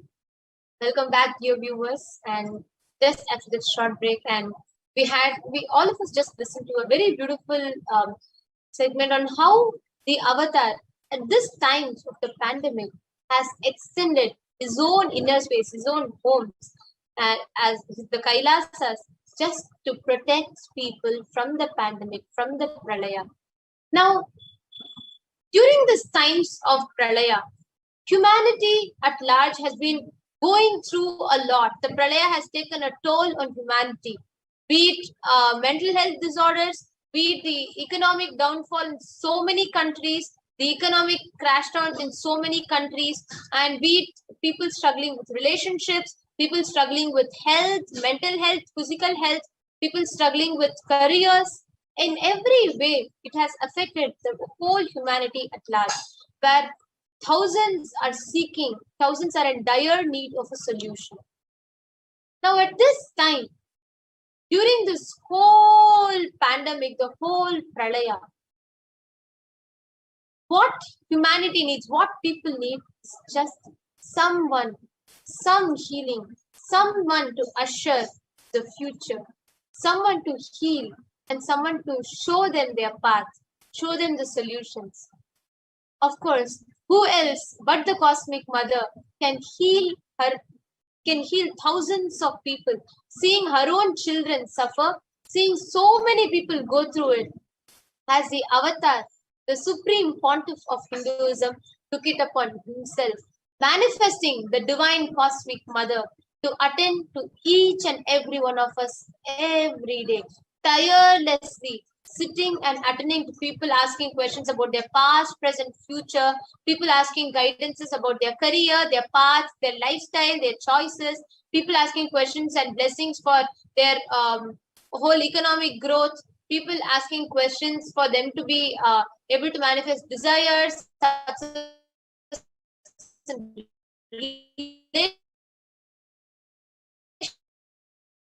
relationship in every Parash, manifesting pontiff of Hinduism and answering to thousands and thousands of lives, giving them boons, answering their prayers, blessing them with all the powerful cognitions, powers, and ultimately manifesting the enlightenment itself. In this segment, we are going to be having some of these blessed beings, the blessed souls, who had the greatest of blessing to have been directly interacted with Devi Parashakti herself, receiving boons from her.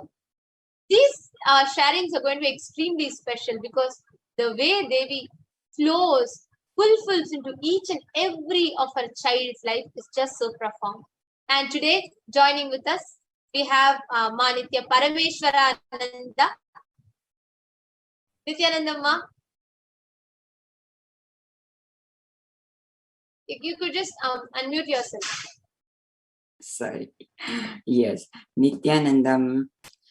Nithyanandamma, so happy to have you here, and I can just see the joy and smile on your face that just lit up when you said how Devi addressed and directly answers to each and every being. So, yes.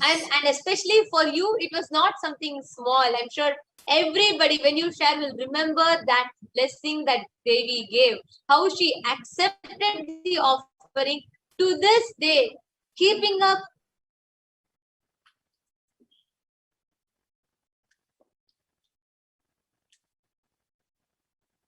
a little bit about where you are from, how long you have known Swamiji. Would you just want to introduce yourself? Yes. My name is Parameshwarananda. I'm from Los Angeles, and I have been connected with Swamiji since 2007.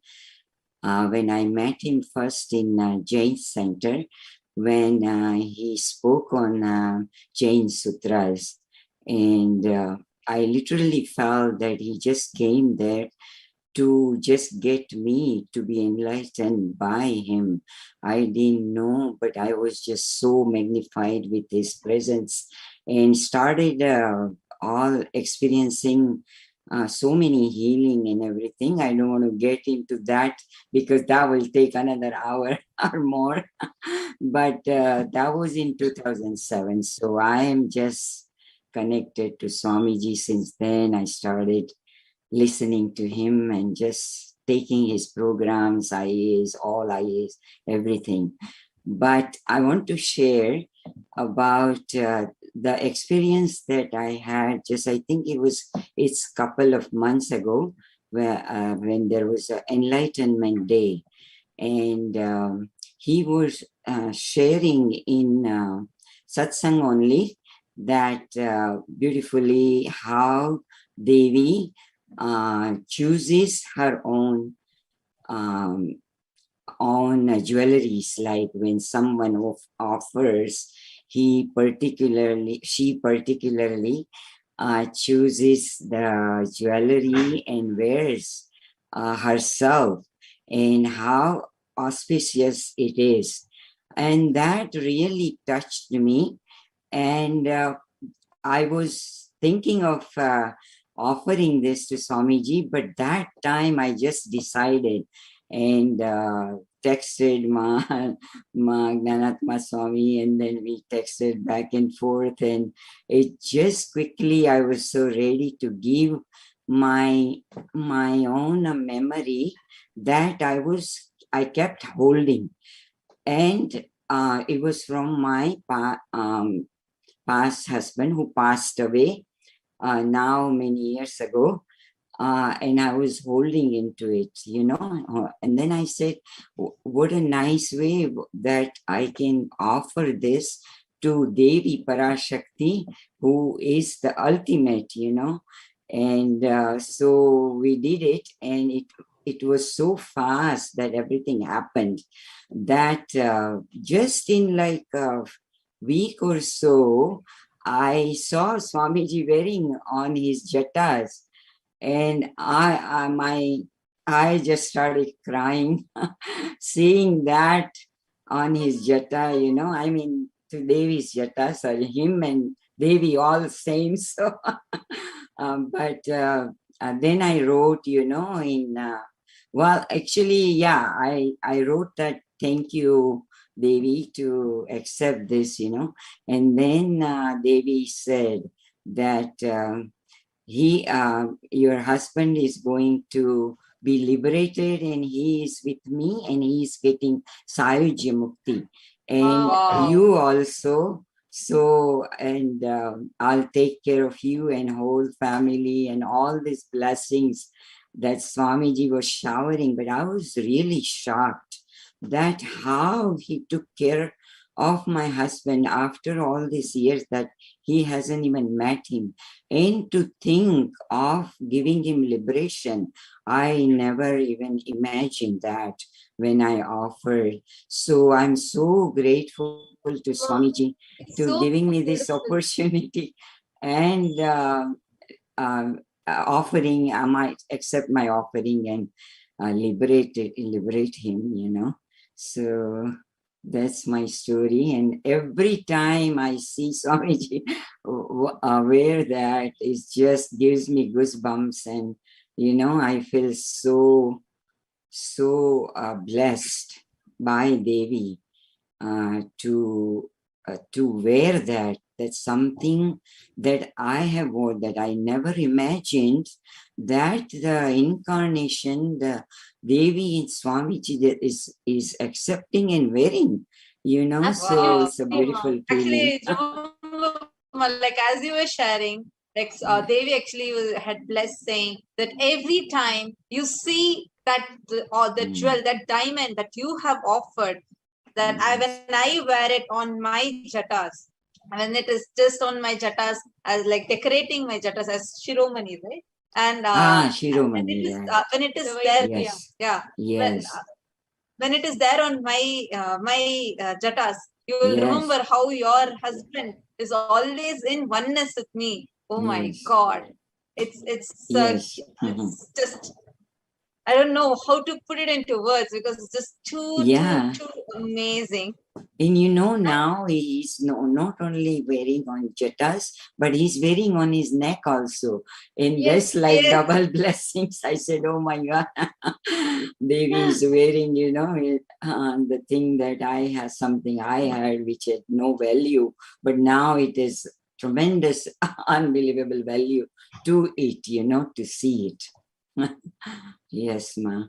So true, Ma. Ma, actually, Thank you. you know, Yes. just to attain this space of liberation, the Sayujya Mukti that you said, where Devi herself accepted that, and you said so beautifully how you felt, something that you were wearing, something that you, after your husband left the body, there was something in you that was, you know, disturbed.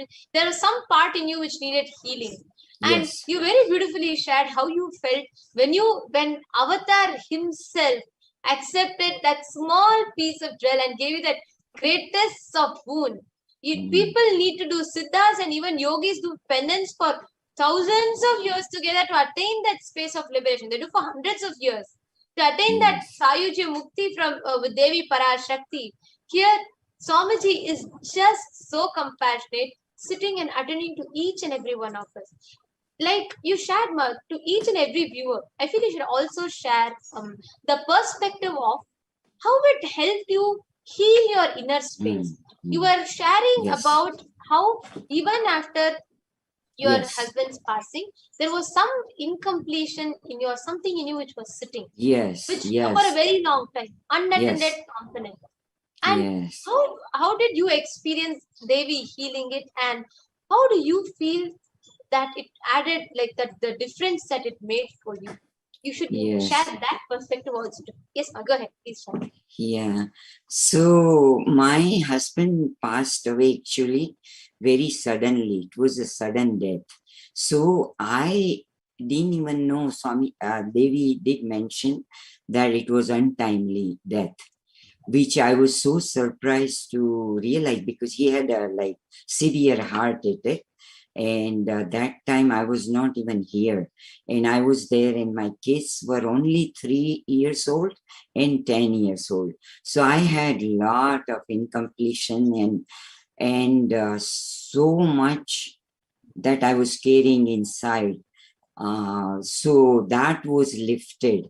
Of course, it was lifted the day I met Swamiji, and he started healing me. But I was carrying lot of suffering and pain. I had a lot of physical pain all these years. So slowly, it was all going away through Swamiji's grace and his programs that I took in our awakening. But this was like a last completion that happened, knowing that where he is, and it was like a burden taken out totally from me, and total suffering that I still might have carried, the pain and suffering, all that, So this was the like last thing I feel, and I slept like anything, that night. And even just yesterday, Ma, I was talking to you and Jnanatma Swami, and I just slept so well yesterday. So it's every moment he's taking out.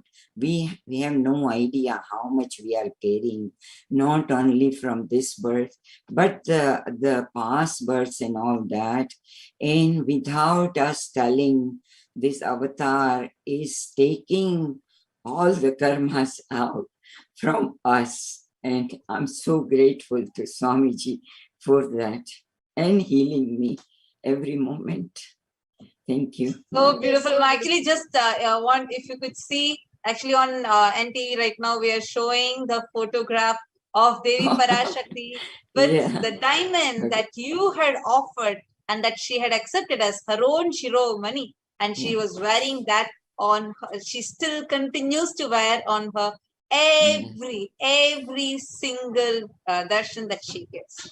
And it is so beautiful to see how an avatar attends to each and every one of us in our personal levels. Just to reiterate to the viewers, Ma was so beautifully sharing that, having her husband's sudden death, and it was not easy for her to cope up with two young children, just 3 and 10 years old each. And of course, I'm sure many of us understand what is the struggle to be a single mother and how you have to juggle with things and everything. And though you might move on, and there might be something, and she was beautifully sharing also when she met Swamiji, she had so many powerful cognitions and that programs from Swamiji which helped heal a lot. But there was that one unfulfilled, there was one component unattended. Like, just to give a small analogy kind of thing, like how much ever, something you might go through, so many people talking might not solve it, but just when you go and lie down on your mother's lap or just go hug her, just that's all, it will all disappear. Same way, there was that one unfulfilled component, that one part of her, so beautifully, which she shared when Swamiji attended to that, when Swamiji asked Devi Parashakti, just answer that one part, accepted this, that completely left her. That part completely got healed in her inner space. That was so beautiful, Ma, and such a profound sharing. Thank you so much for being here, and thank you so much for sharing, Ma. I'm sure each and every viewer that are listening to will understand how, to what extent an avatar goes to heal each and every one of us, not just conflicts which is inside our inner space, and gives us such a peaceful life. Like you said, you are able to sleep so peacefully, so completely, and so happily. So that was so nice to hear, and thank you so much for sharing. Is there anything else that you want to share, that you would like to share at last? No, thank you, Ma. I just hope that a whole world realizes who Swamiji is and what kind of avatar he is. As a Jain, I was in a family with a very strict Jain religion. How do you say, morals, right? My mother taught me. And then when I started listening to Swamiji, I said that I know more about Jainism now than that time that I was able to imbibe. And I tell all my Jain friends that Swamiji made me understand in how similar the enlightenment science is. And I hope that all the people who, no matter what religion you are from, Swamiji is there for everything, that to be enlightened, and that is the purpose of our life. So I just hope that that continues, that journey, and for everybody we have to take Swamiji to every single person in the whole world that we can. So thank you, Ma, so much. Thank you so much, Ma. It was so beautiful to hear. And yes, I really liked, I really could resonate and like the way you said, you understood Jainism. You were a Jain and you are a sincere practicing Jain, but you understood Jainism much more after coming to Swamiji more than before. So that was so beautiful. Thank you so much for taking your time to come and share, Ma.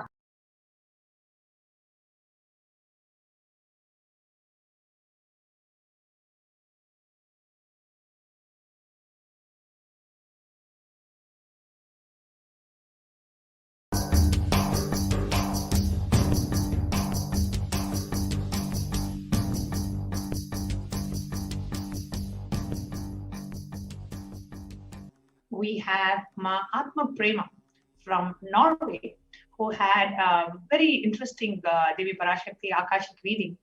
And she is here to share her experience. She has been with us before, and she's coming back, joining us back again today to share her experience of Devi Parashakti Akashic reading. Nithyananda Ma Atma Prema.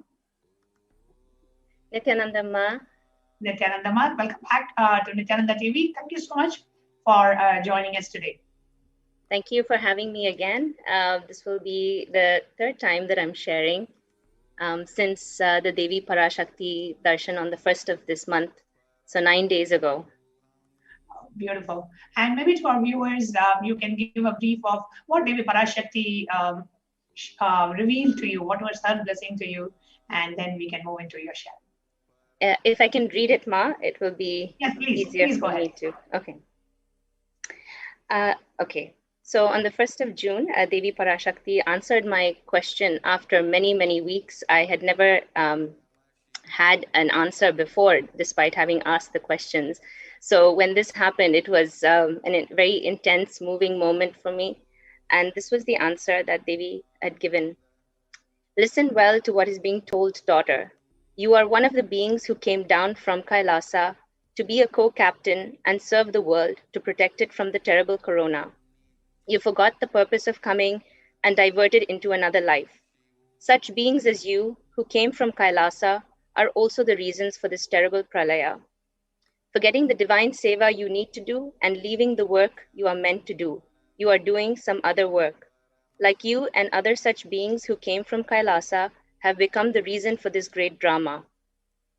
For 3 days, think about what I told. I will make you realize it in your dream, waking state, and consciousness. I will show you the truth. Once you see it, I will give prayashchitta. Go and come a virtuous one. So this answer to me was just,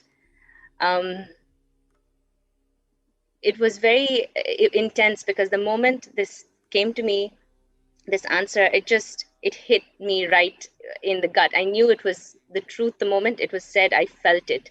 And then I sat with it and I waited and I allowed the words to sink in. And it has taken these number of days to realize just the kind of the weight of the responsibility and what we've come here and the purpose with which we're supposed to be here.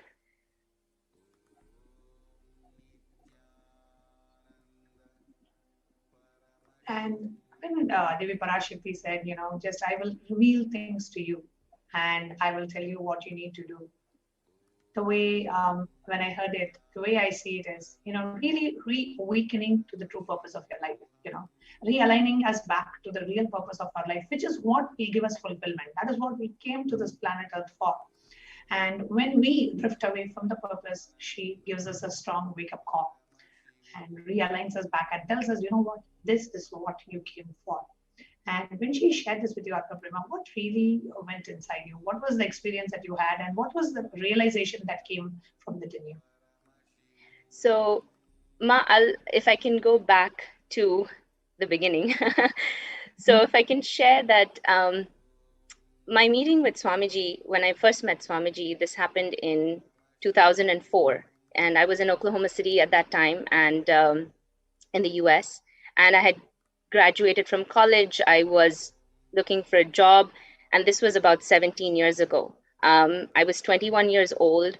And I just saw a flyer on my aunt's table. And she invited me to attend the temple in Oklahoma City. And I went. And the moment Swamiji stepped out of the car, not knowing anything about him from the past, I just knew that I knew this person, that my being automatically recognized something, and something shifted within me, which I didn't even understand at that time and that moment. And from then on, life just took on a different color. I had purpose. There was so much peace. There was so much joy. There was an intensity. And all these words are actually pale in comparison to what that feeling was like. And it was being around Swamiji and being initiated and having the darshans. Everything was just auspiciousness unfolding. Every second it was manifesting. And just being in that breathing space was auspiciousness. It was everything that unfolded. It felt like you were living not on earth, but on a different plane of existence. So each time leaving that space in his physical presence was so unbearable. And it was very hard because you felt like, okay, I want to be around the master. I want to be around the guru in his physical presence all the time. But at the time, a few years later, I moved back to the place I was born and grew up in, which was in Dubai, in the Middle East. And I would often go to Adi Kailash and, attend various programs and get the teachings and understandings and being in that breathing space. And every time I had to leave, it was like this separation was so hard. It was so unbearable to leave that space of Adi Kailash, but also knowing that everything that I had imbibed from the teachings, it was important for me to go out and go back and do that seva and just share with the people who were in the Sangha in Dubai at the time.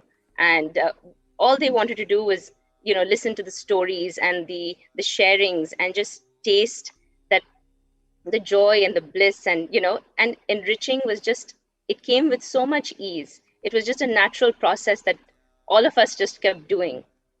So at the time, I didn't even realize what was happening, but I took up the responsibility of the Sangha in the Middle East and in Dubai specifically. And at the time I was about 24 and the youngest coordinator for the mission at that time. And wow. I can't say I can't say that I knew anything about Hinduism or Sanatana Dharma. I grew up in Dubai, a Middle Eastern country. The most we had exposure was when we would visit India to visit our family and go to temples. But beyond that, there was not much understanding. So I didn't have any depth of knowledge around Vedas or Shastras, and I couldn't chant. It was not like I could chant and everyone was impressed or anything like that. There was no prior knowledge or experience before meeting Swamiji. So all that I came back to share every time after those visits to Adi Kailash was just sweet, simple stories that was just shared from intense bhakti, that devotion, that sweet devotion that comes through you just by being, just being in that oneness with Swamiji. And every time it was like a cloud that kept me floating through everything that I encountered in life, whether it was through work, through relationships, through the Sangha, everything. It was just such a beautiful flow. And just having that simple devotion, that simple trust, and just taking that simple action, the response was so incredible. The satsang grew, the Sangha grew. And the satsangs that we were hosting in devotees' homes, every week we would have satsangs that would keep moving from different devotees' homes because everyone wanted to host it. And we could no longer, and many of the people had not even met Swamiji. And there weren't too many things happening on social media at that time, unlike today. And people would just come because that bhakti was felt. And we had to form a center legally and officially. And in that center, we would have our Nitya Yoga, we would have our satsangs, we would have our youth group meetings. And eventually a Kalpataru happened in January of 2010. And this was just created by a handful of people who felt that deep connection to Swamiji. So why I'm saying all this, Ma, is because kind of to give a little bit of context and background to what has happened, where I've come from, and what happened in between. So during this time, this was now 6 years with Swamiji, being so closely associated, there were a lot of questions. And I was 21 when I met Swamiji. And so there were a lot of questions from family. There were doubts raised. Why do you need to have a guru? You are too young. When will you get married? You're getting older. So there was all this pressure from the society and to my parents specifically. And it was hard to be able to convey to them just what having a guru and having Swamiji in our life was like. I mean, the countless blessings, the healings that had happened, it was too many to share. And all we did at that time was just continued on and just turned, deaf ears to what they were saying. Because I knew the person I had become, and the shift that had happened in me was so obvious to my family and then to my friends. And people were drawn to that and wanted to know who it was that I followed that kept me so much at peace and so centered with such unwavering faith despite any sort of ups and downs one experiences in life, whether it's through job or relationships. They could just see that it was with such ease that I was flowing through life, and I felt it. And I felt Swamiji's presence with me all the time. So what happened after all of this was that in June of 2009, a group of core devotees from Dubai, the Dubai Sangha, we all attended the Inner Awakening program. And we attended it together. It was such a beautiful 21 days. And then some of us extended our stay because we weren't ready to leave. And it was that time that Swamiji, after much of us asking and hoping and praying, Swamiji announced that there would be plans to come to Dubai and we could host the Kalpataru program for about 2 days. It was the plan for Swamiji and some of the senior Swamis to come and come to Dubai. So immediately after we returned to Dubai, work was underway. We had to organize, we had to plan, we had to make so many arrangements. We had to raise donations and manage an entire program, and we didn't know how many people would come. We were just a handful of us. I mean, it was satsangs were there, but we weren't sure how many people would actually attend.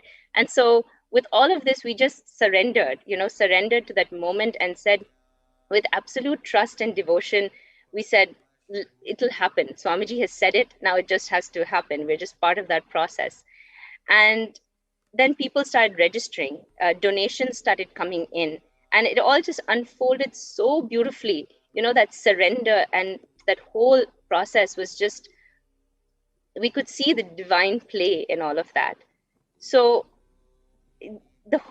receiving Swamiji, hosting the Kalpataru, having so many senior Swamis in attendance was really like literally a dream, and something we never thought could happen in a place like Dubai, and especially in the Middle East. So it was a successful program. Over 500 people attended from different parts of the Middle East, and riding on this high of the experience, some of us were planning on attending the Kumbh Mela, so which is the biggest religious gathering, and we were thinking, what better way is there to experience a spiritual gathering like this than with one's own beloved Guru. So this is now all the background, and leading up to then what happened next was, I was to take a flight on the 3rd of March in 2010 and head to Bangalore and come to Adi Kailash and with a group of people, get together and then go to Kumbh Mela with Swamiji. And just before taking the flight, I got a call from one of the devotees in Dubai, and they said that there has been some news that's broken out, and I think you should be aware of it because you might consider not going and not taking the flight and not going to India. So I heard what he had to say. I understood that there was what was happening, but I didn't pay attention to it. I said, no, this is decided. I'm going to go. So I arrive the morning of March 3rd, and now India it's early morning, so a lot of India hasn't woken up to the news that has just come out on TV in India. And as I arrived to Adi Kailash, that feeling of excitement and building that okay, I'm back here, I'm back home, and I saw some people outside the campus, and they looked like reporters. So okay, I didn't think much of it, and I thought, okay, maybe this is related to whatever the news is. So go into the campus and find that everything is very silent. Everything is so eerily silent, actually. Just couldn't see anyone. I passed a devotee on the way who was responsible for some of the temple activities, and I asked him, he was a devotee in Dubai who moved with his wife to be at the temple and take care, and he said the temple wasn't open. So I thought that was quite strange, but I thought, okay, let me go, and maybe it's still too early, and let me go and register at the admin office and then just do all the formalities around, checking in and everything. So then we congregated, like a few of the foreigners and everyone who had arrived, got together in the food hall, and then we were hearing bits and pieces of information, and we weren't sure what was happening, but something was going on. But we were kept safe, and we were told to be in a secured location, and in time we would be given some more information. And later on, we heard that the Gurukul had been set on fire by a mob of people. And so that was the exact same day, Atma Prema, just to let all of viewers know, that was the day when the religious persecution on Supreme Court of Hinduism just 24 hours before had come out, and Swamiji was going through a series of assassination attempts, and it was the residence of the Supreme Pontiff of Hinduism, being burnt. along with Gurukul and along with so many other places, with Supreme Pontiff being locked inside his own monastery, and that was being live telecasted. And all this was happening, and the people who were there, I was there in the Adinam on that day, and none of us were allowed to, go to protect Swamiji or protect any other parts of the place.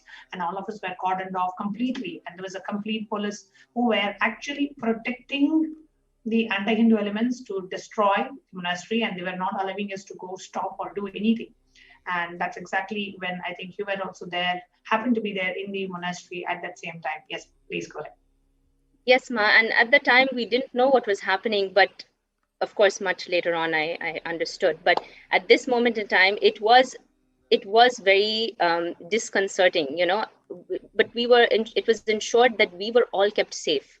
All of our, we were kept in a place that nobody could reach us, and we felt secure. We didn't feel threatened by any way, but we knew something big was happening. So that night, 2 devotees from the city came and, whisked us away, actually, from the campus, saying that it's getting out of control. There's a lot of people, and we need to take you back into the city and be safe. Your parents, are worried, and all of that. So we were put into a car. We were asked to remove any sort of anything related to Swamiji. We were asked to remove the mala, the bracelet, everything that was part of us. We had to just kind of remove and keep aside, so that in case we were stopped along the way, that we were not harassed or bothered. So we get into the city, and all the news channels are incessantly airing a video over and over and over. And it was just, I'd never seen anything like that being done with such consistency. It was as if that was all every news channel could do and report on. So it had the effect of visually affecting people, and I decided at my parents' insistence that I should return to Dubai and not remain in India longer. And I did that, and then I felt confused, and I didn't speak to anybody, and I neither tried to reach out to the administrators of the Adinam, Adi Kailash, nor did anyone contact me, because so much was happening at the time, and they were all trying to keep themselves protected as well.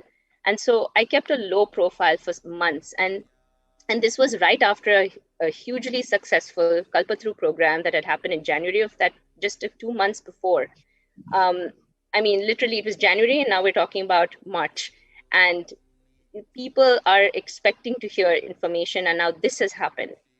So I didn't know. I just wanted to add to you, Mahatma, because I was there in the monastery at that time, and we were just trying to ensure Swamiji's life was safe. Swamiji was going through a series of assassination attempts, and over a span of about from the 2nd of March till 21st of April, just in that 1 month and 1.5 months, his car was followed everywhere. Swamiji was at least had about, I think, more than 70 assassination attempts just in a month and a half.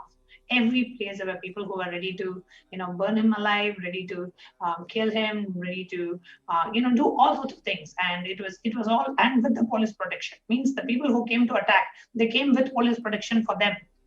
So there is no way we could do anything. So the whole administration at that time was focused on somehow we want to just somehow ensure Swamiji's life is safe.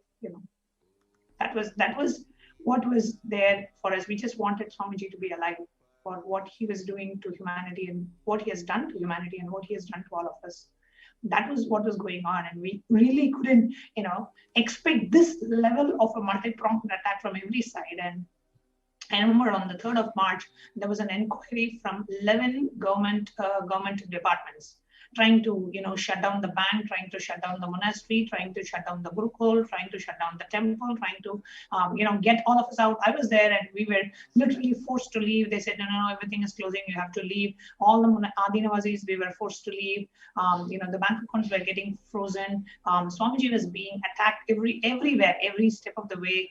And that was what was going on in India at the time, just to let you know, and for all our viewers also, at that moment, there's this continuous airing of this false news, so much of hate speech, and everywhere people are, barging into the monasteries and temples and breaking the deities and abusing sexually, like female monks getting sexually abused, and everywhere it was just completely out of hands. Even if we have had the best of the administration, it was just impossible to handle the attack that was happening from all directions on a small group of people who are trying to manage. And that most priority at the time was we wanted Swamiji's body to be safe. Yes, Ma. And what shocked me the most, and I didn't even think in too deeply about it, but what hit me on the surface was that it wasn't just in India, but everywhere. It was news channels in Dubai, in the Middle East, and everywhere. It seemed as if it was, now looking back, what a coordinated attack, that it had all happened in this particular way and in such a huge in such a way that really affected everybody. And I know that so many people, I mean, the monastery was affected, people were trying to figure it all out. And it was a very disconcerting time. And newspapers in Dubai were calling me for a statement. I was contacted by the person implanted in the Sangha, responsible for bringing this whole thing in this whole thing out, was started trying to contact me and seeking some sort of support or monetary help, and insinuating that his life was in danger. And so the media contacted me in Dubai, then this person who was implanted in the Sangha was contacting me, and then I was getting questions about whether I was involved in questions about black magic, and I would end those conversations, and I retreated further and further away from the Sangha, and even the Sangha in Dubai, I just I was confused, didn't know what was happening, and just decided I would just be quiet and silent. And somehow felt that fearful. And I thought, because I was single, I was unmarried, I may be a target for attacks next. And I couldn't afford to have my parents or my family in any way affected. So I just kept away. So for 1 year, it was like, I didn't even want to see the news, and I didn't even want to look at what was happening. I didn't follow anything that was going on, or all the attacks that were happening on Swamiji, on the Sangha, on the entire monastery, and what they were trying to do. And a year later, it was almost like a post-traumatic stress response for me, 1 year away from my guru, who I had been so closely connected with for 6 years. And I just and the cognition that I had at the time was that I felt abandoned. I felt, I dropped everything, and I just felt like, okay, Swamiji's gone, I'm feeling abandoned. And in turn, I abandoned the Sangha and Swamiji, so I just thought, okay, now this is what life is, and let me just do what everyone in society expects one to do, which is continue having your job, live your comfortable lifestyle. And, I was encouraged to settle down, get married, and my life just took a 180 from there on. It went in a completely different direction. And I didn't realize that action, how much damage I was doing to myself, because I had a responsibility, not just to the Sangha in Dubai and to Swamiji, but to Sanatana Dharma, which in hindsight, I can see now. And I just thought, I allowed myself to override my judgment, and logic took over, and logic took over, and I just denied all the experiences I'd had until then, experiences that defied logic. And all the love, all the compassion, all the protection, all the immeasurable growth, the healing, everything that I'd had experienced was just compartmentalized and put aside.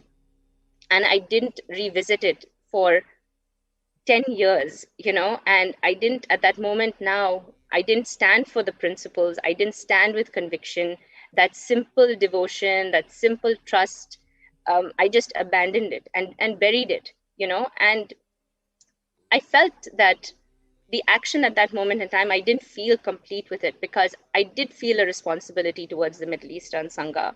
I had the opportunity to help the Sangha ride the wave of uncertainty till things became clearer, till the dust settled and we actually could find out what the truth was. And I didn't, so my reaction and then the lack of any action somewhat indicated my acceptance of this false narrative that was being spun around Swamiji and the Sangha. And it wasn't until March 2020, which is just last year, did I really understand or realize the magnitude of the persecution and the magnitude of the attacks on Swamiji, and how repeatedly the Sangha was under this attack and false allegations. And inside me, when I found all of this out, and now all of 10 years, I've kept an information blackout. And I didn't know any of this. And when I heard it, it unfurled in me a need to want to protect and stand, and just this feeling of wanting to be like a warrior. And what I had not done in those 10 years, I was feeling like, this is what I need to do now. So the years that I was away, it's from the Sangha and Swamiji, those 10 years, I had repeated visions of Swamiji. And in those visions, I would go and ask, why did this happen? And each time it was the same thing. And in that, Swamiji would say, come and see me. So I ignored those visions for several years. And then in 2017, right before I had my son, I had the vision of the banyan tree calling me. And then I knew that somehow I needed to return and be in the presence of the banyan tree. So then we had the opportunity. It unfolded in a way that was, again, defied logic. We happened to come to India after many, many years of being away. And one of the devotees who had been initiated into third eye powers did a body scan for me. And at that moment, the message to me that she got was, come and see me. There will be no hangover of the past. And those were the words exactly that I'd had in my visions all those years before. And the moment those words were said, I knew this was the time. And when they suggested that, oh, why don't we go to Adi Kailash? My immediate response was yes. And then immediately the rest of my family, my parents, my sister, my brother-in-law, all decided that we would go. And what stood out to me in all of this is that in these 10 years that I felt like I had separated, Swamiji was there every step of the way. He was trying to reach me through the visions that I had, any experiences that I'd had through my life in those 10 years that were challenging. There was a strength within me that I didn't realize I had. And looking back, I know that strength was Swamiji, and despite me pulling away, that umbilical cord connection that you have with the Guru, that spiritual umbilical cord, as far as you may go, that will always remain connected. And so now I can see in all those moments in those 10 years, just how Swamiji played such a role in my life to ensure that I didn't fall. So those trying times, there was strength in all those challenges. I was guided, I was protected. And I felt like I didn't, like, Swamiji will never make one feel guilty or anything like that. So it wasn't that. I felt like there was a responsibility I had towards the Middle Eastern Sangha. I didn't stand for that. But now is the time, the opportunity has been given back to me that I can stand for it. And when I was given my spiritual name in 2004, it was already a strong indication. Nitya Atma Prema, which is the spiritual name initiated to me in 2004, was an indication of my purpose. And this is where, when I was living my purpose, is when I felt the most alive. And when I strayed far away from the Guru, the Sangha, and altered my path, there was so much incompletion. And I would often share with members of my family that I didn't feel like I had my purpose. And the only time I ever felt I had purpose was when I was doing work with and seva for Swamiji. And now thinking that the life that I'm living, maybe I'll find that purpose through a job, a different kind of project, or through marriage, or through having children, but still there was something inside that was just unfulfilled. And the moment we stepped back into Adi Kailash in January of 2010, those 10 years just melted away. It felt like we were coming home, and that just knowing that it was with the Guru's grace that we had that opportunity to come back. And no matter how far I went away, the Guru's hand was just always there, guiding, protecting, and ensuring that I have this second chance. And so when Devi Ma gave the message and said the reason for the pralaya is due to forgetting the purpose and diverting from the work I was meant to do, I felt it deeply. And although 10 years may have passed, and the divine grace has pulled me back, and it's offering me a second chance. And what's important now is taking up that responsibility and standing up and actually living the purpose and aligning with that cosmic will now. So it's not about regret. It's not about feeling guilty. It's about coming to alignment and finding that completion and moving forward in alignment with that purpose, with powerfulness. And the responsibility is large.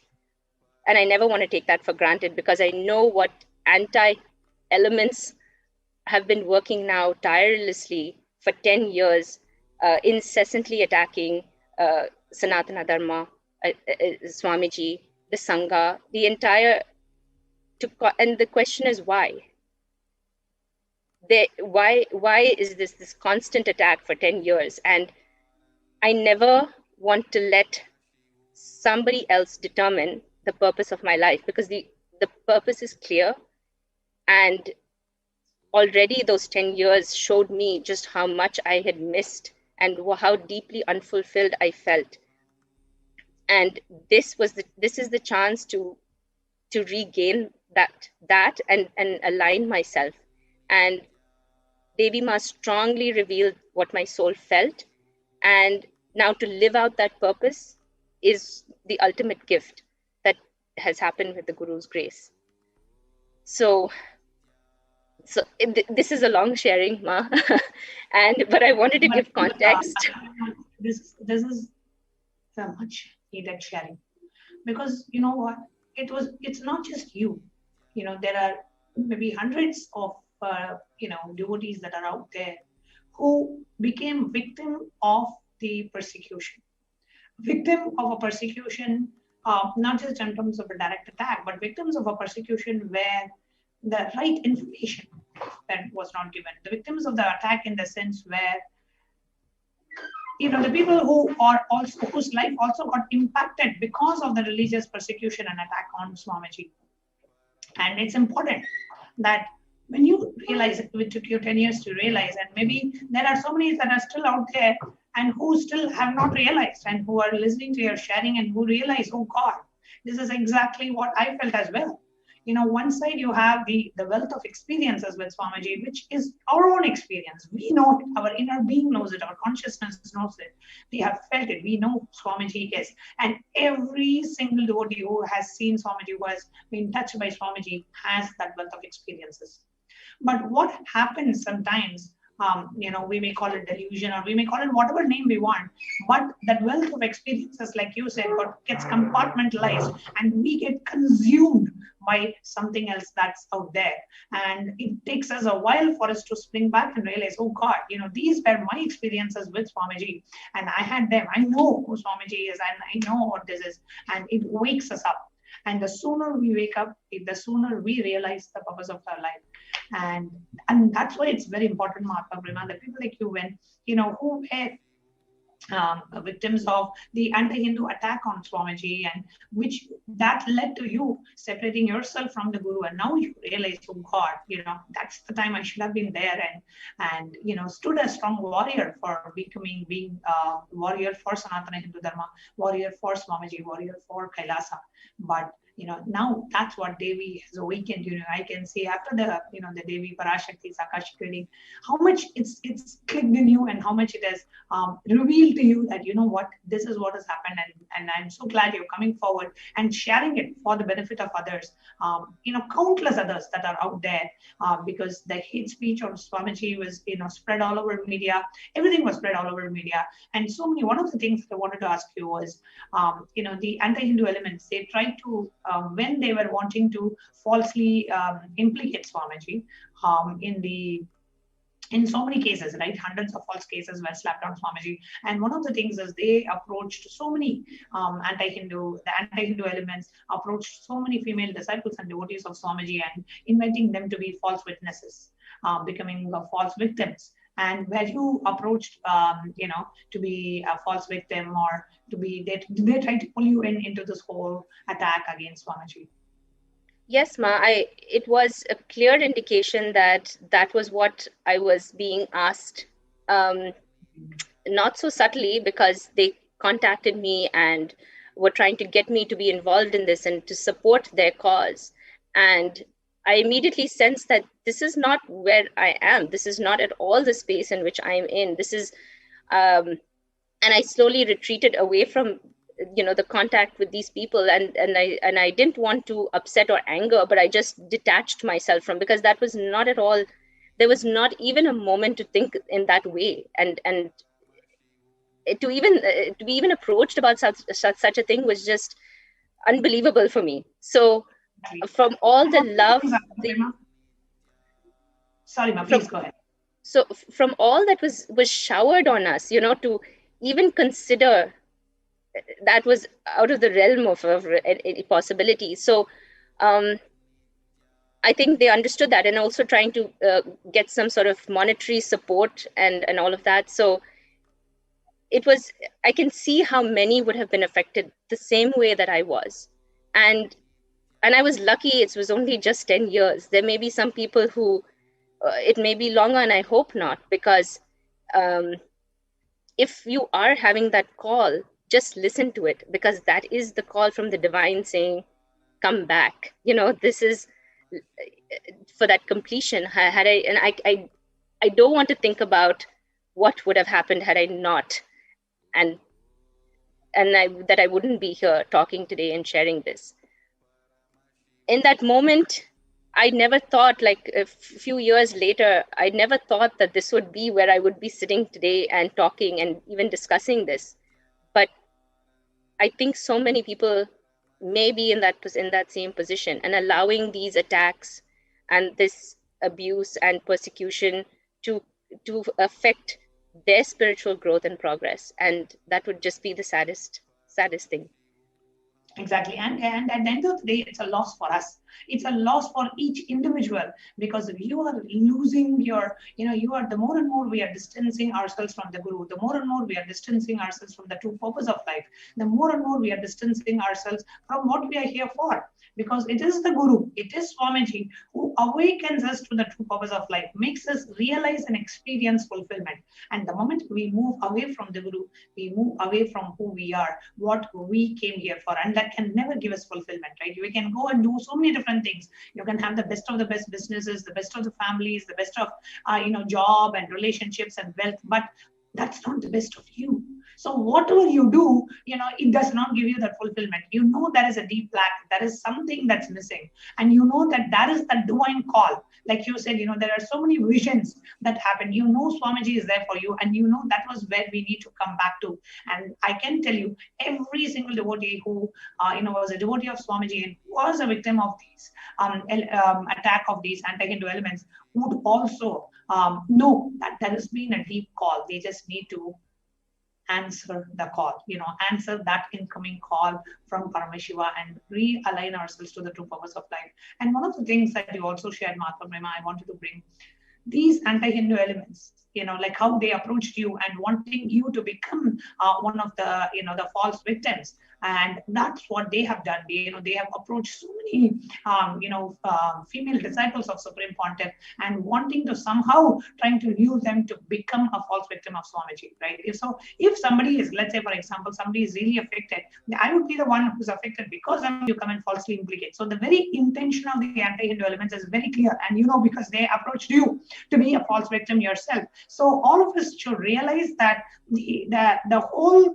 ecosystem, the anti-Hindu ecosystem, which was trying to attack Swamiji, trying to falsely implicate Swamiji, trying to assassinate him, trying to slap these hundreds of false cases, is a huge persecution against Sanatana Hindu Dharma. And because, like Swamiji in a very satsang sometime back, he said, I am being attacked because I am standing to protect Sanatana Hindu Dharma. I am standing up to protect all of you, and that's why I am being attacked. He's standing up to protect the enlightenment ecosystem. He's standing to protect and revive Sanatana Hindu Dharma. And that is why he is attacked. But sometimes delusions and the illusions that we live in, our mind does not wake up to the reality of what's happening out there. And we end up losing or moving away from the purpose of life.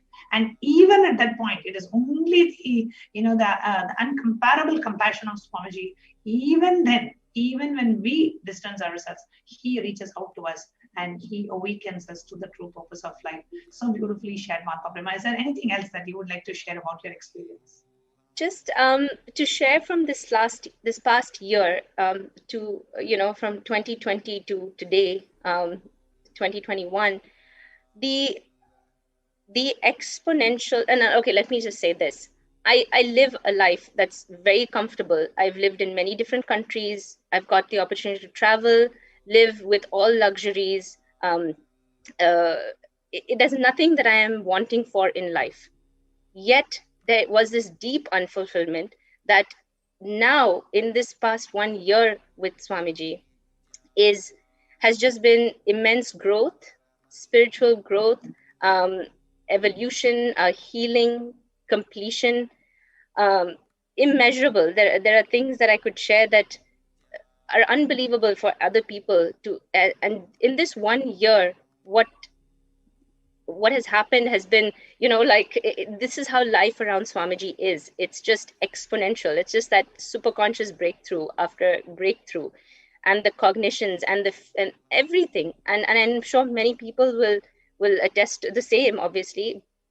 And that's not something I can even imagine having missed. And the opportunity to be back and the opportunity to realign myself and get and come back to the true purpose is something I really pray for all the others who were victims of these attacks.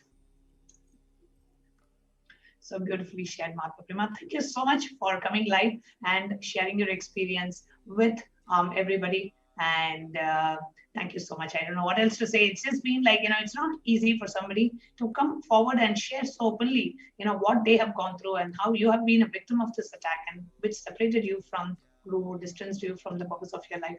And now with Devi Parashakti's blessings, with Swamiji's blessings, I'm so glad that you realized you're back and you wanted to realign and become a part of Swamiji and Sangha. Thank you so much for coming forward and sharing, Mahatma Prema. Thank you, Ma. Thank you to Swamiji Nithyananda. Dear viewers, before we continue with the next segment of today's program, let's take a short break.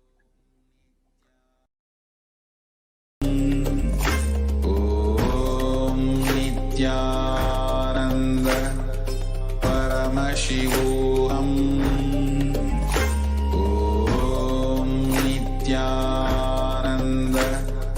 Paramashivoham.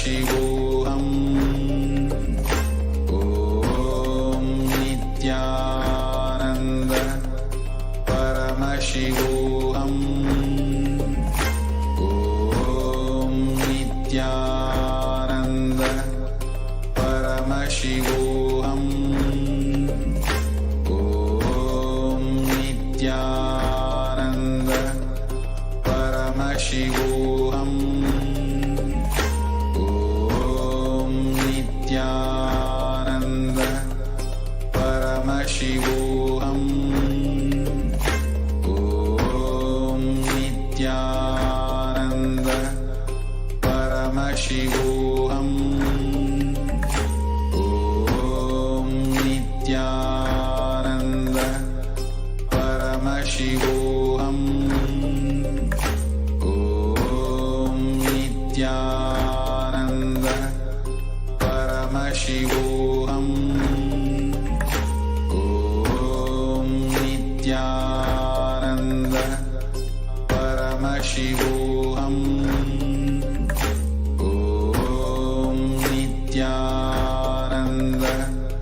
Paramashivoham. Om Nithyananda Paramashivoham. Om Nithyananda Paramashivoham. Om Nithyananda Paramashivoham. Om Nithyananda Paramashivoham. Om Nithyananda Paramashivoham. Om Nithyananda Paramashivoham. Om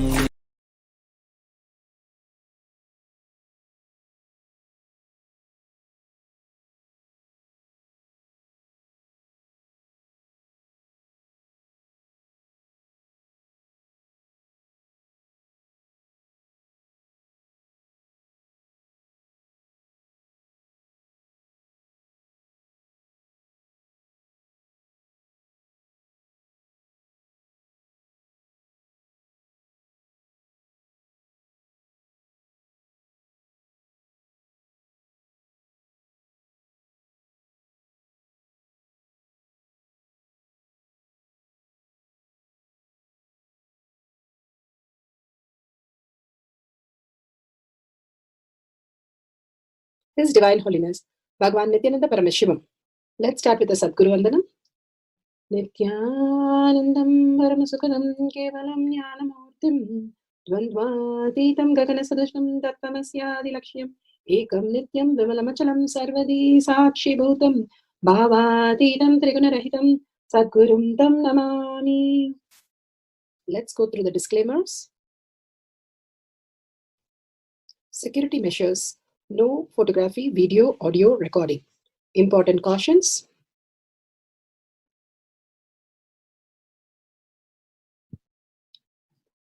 Please be aware of the important cautions.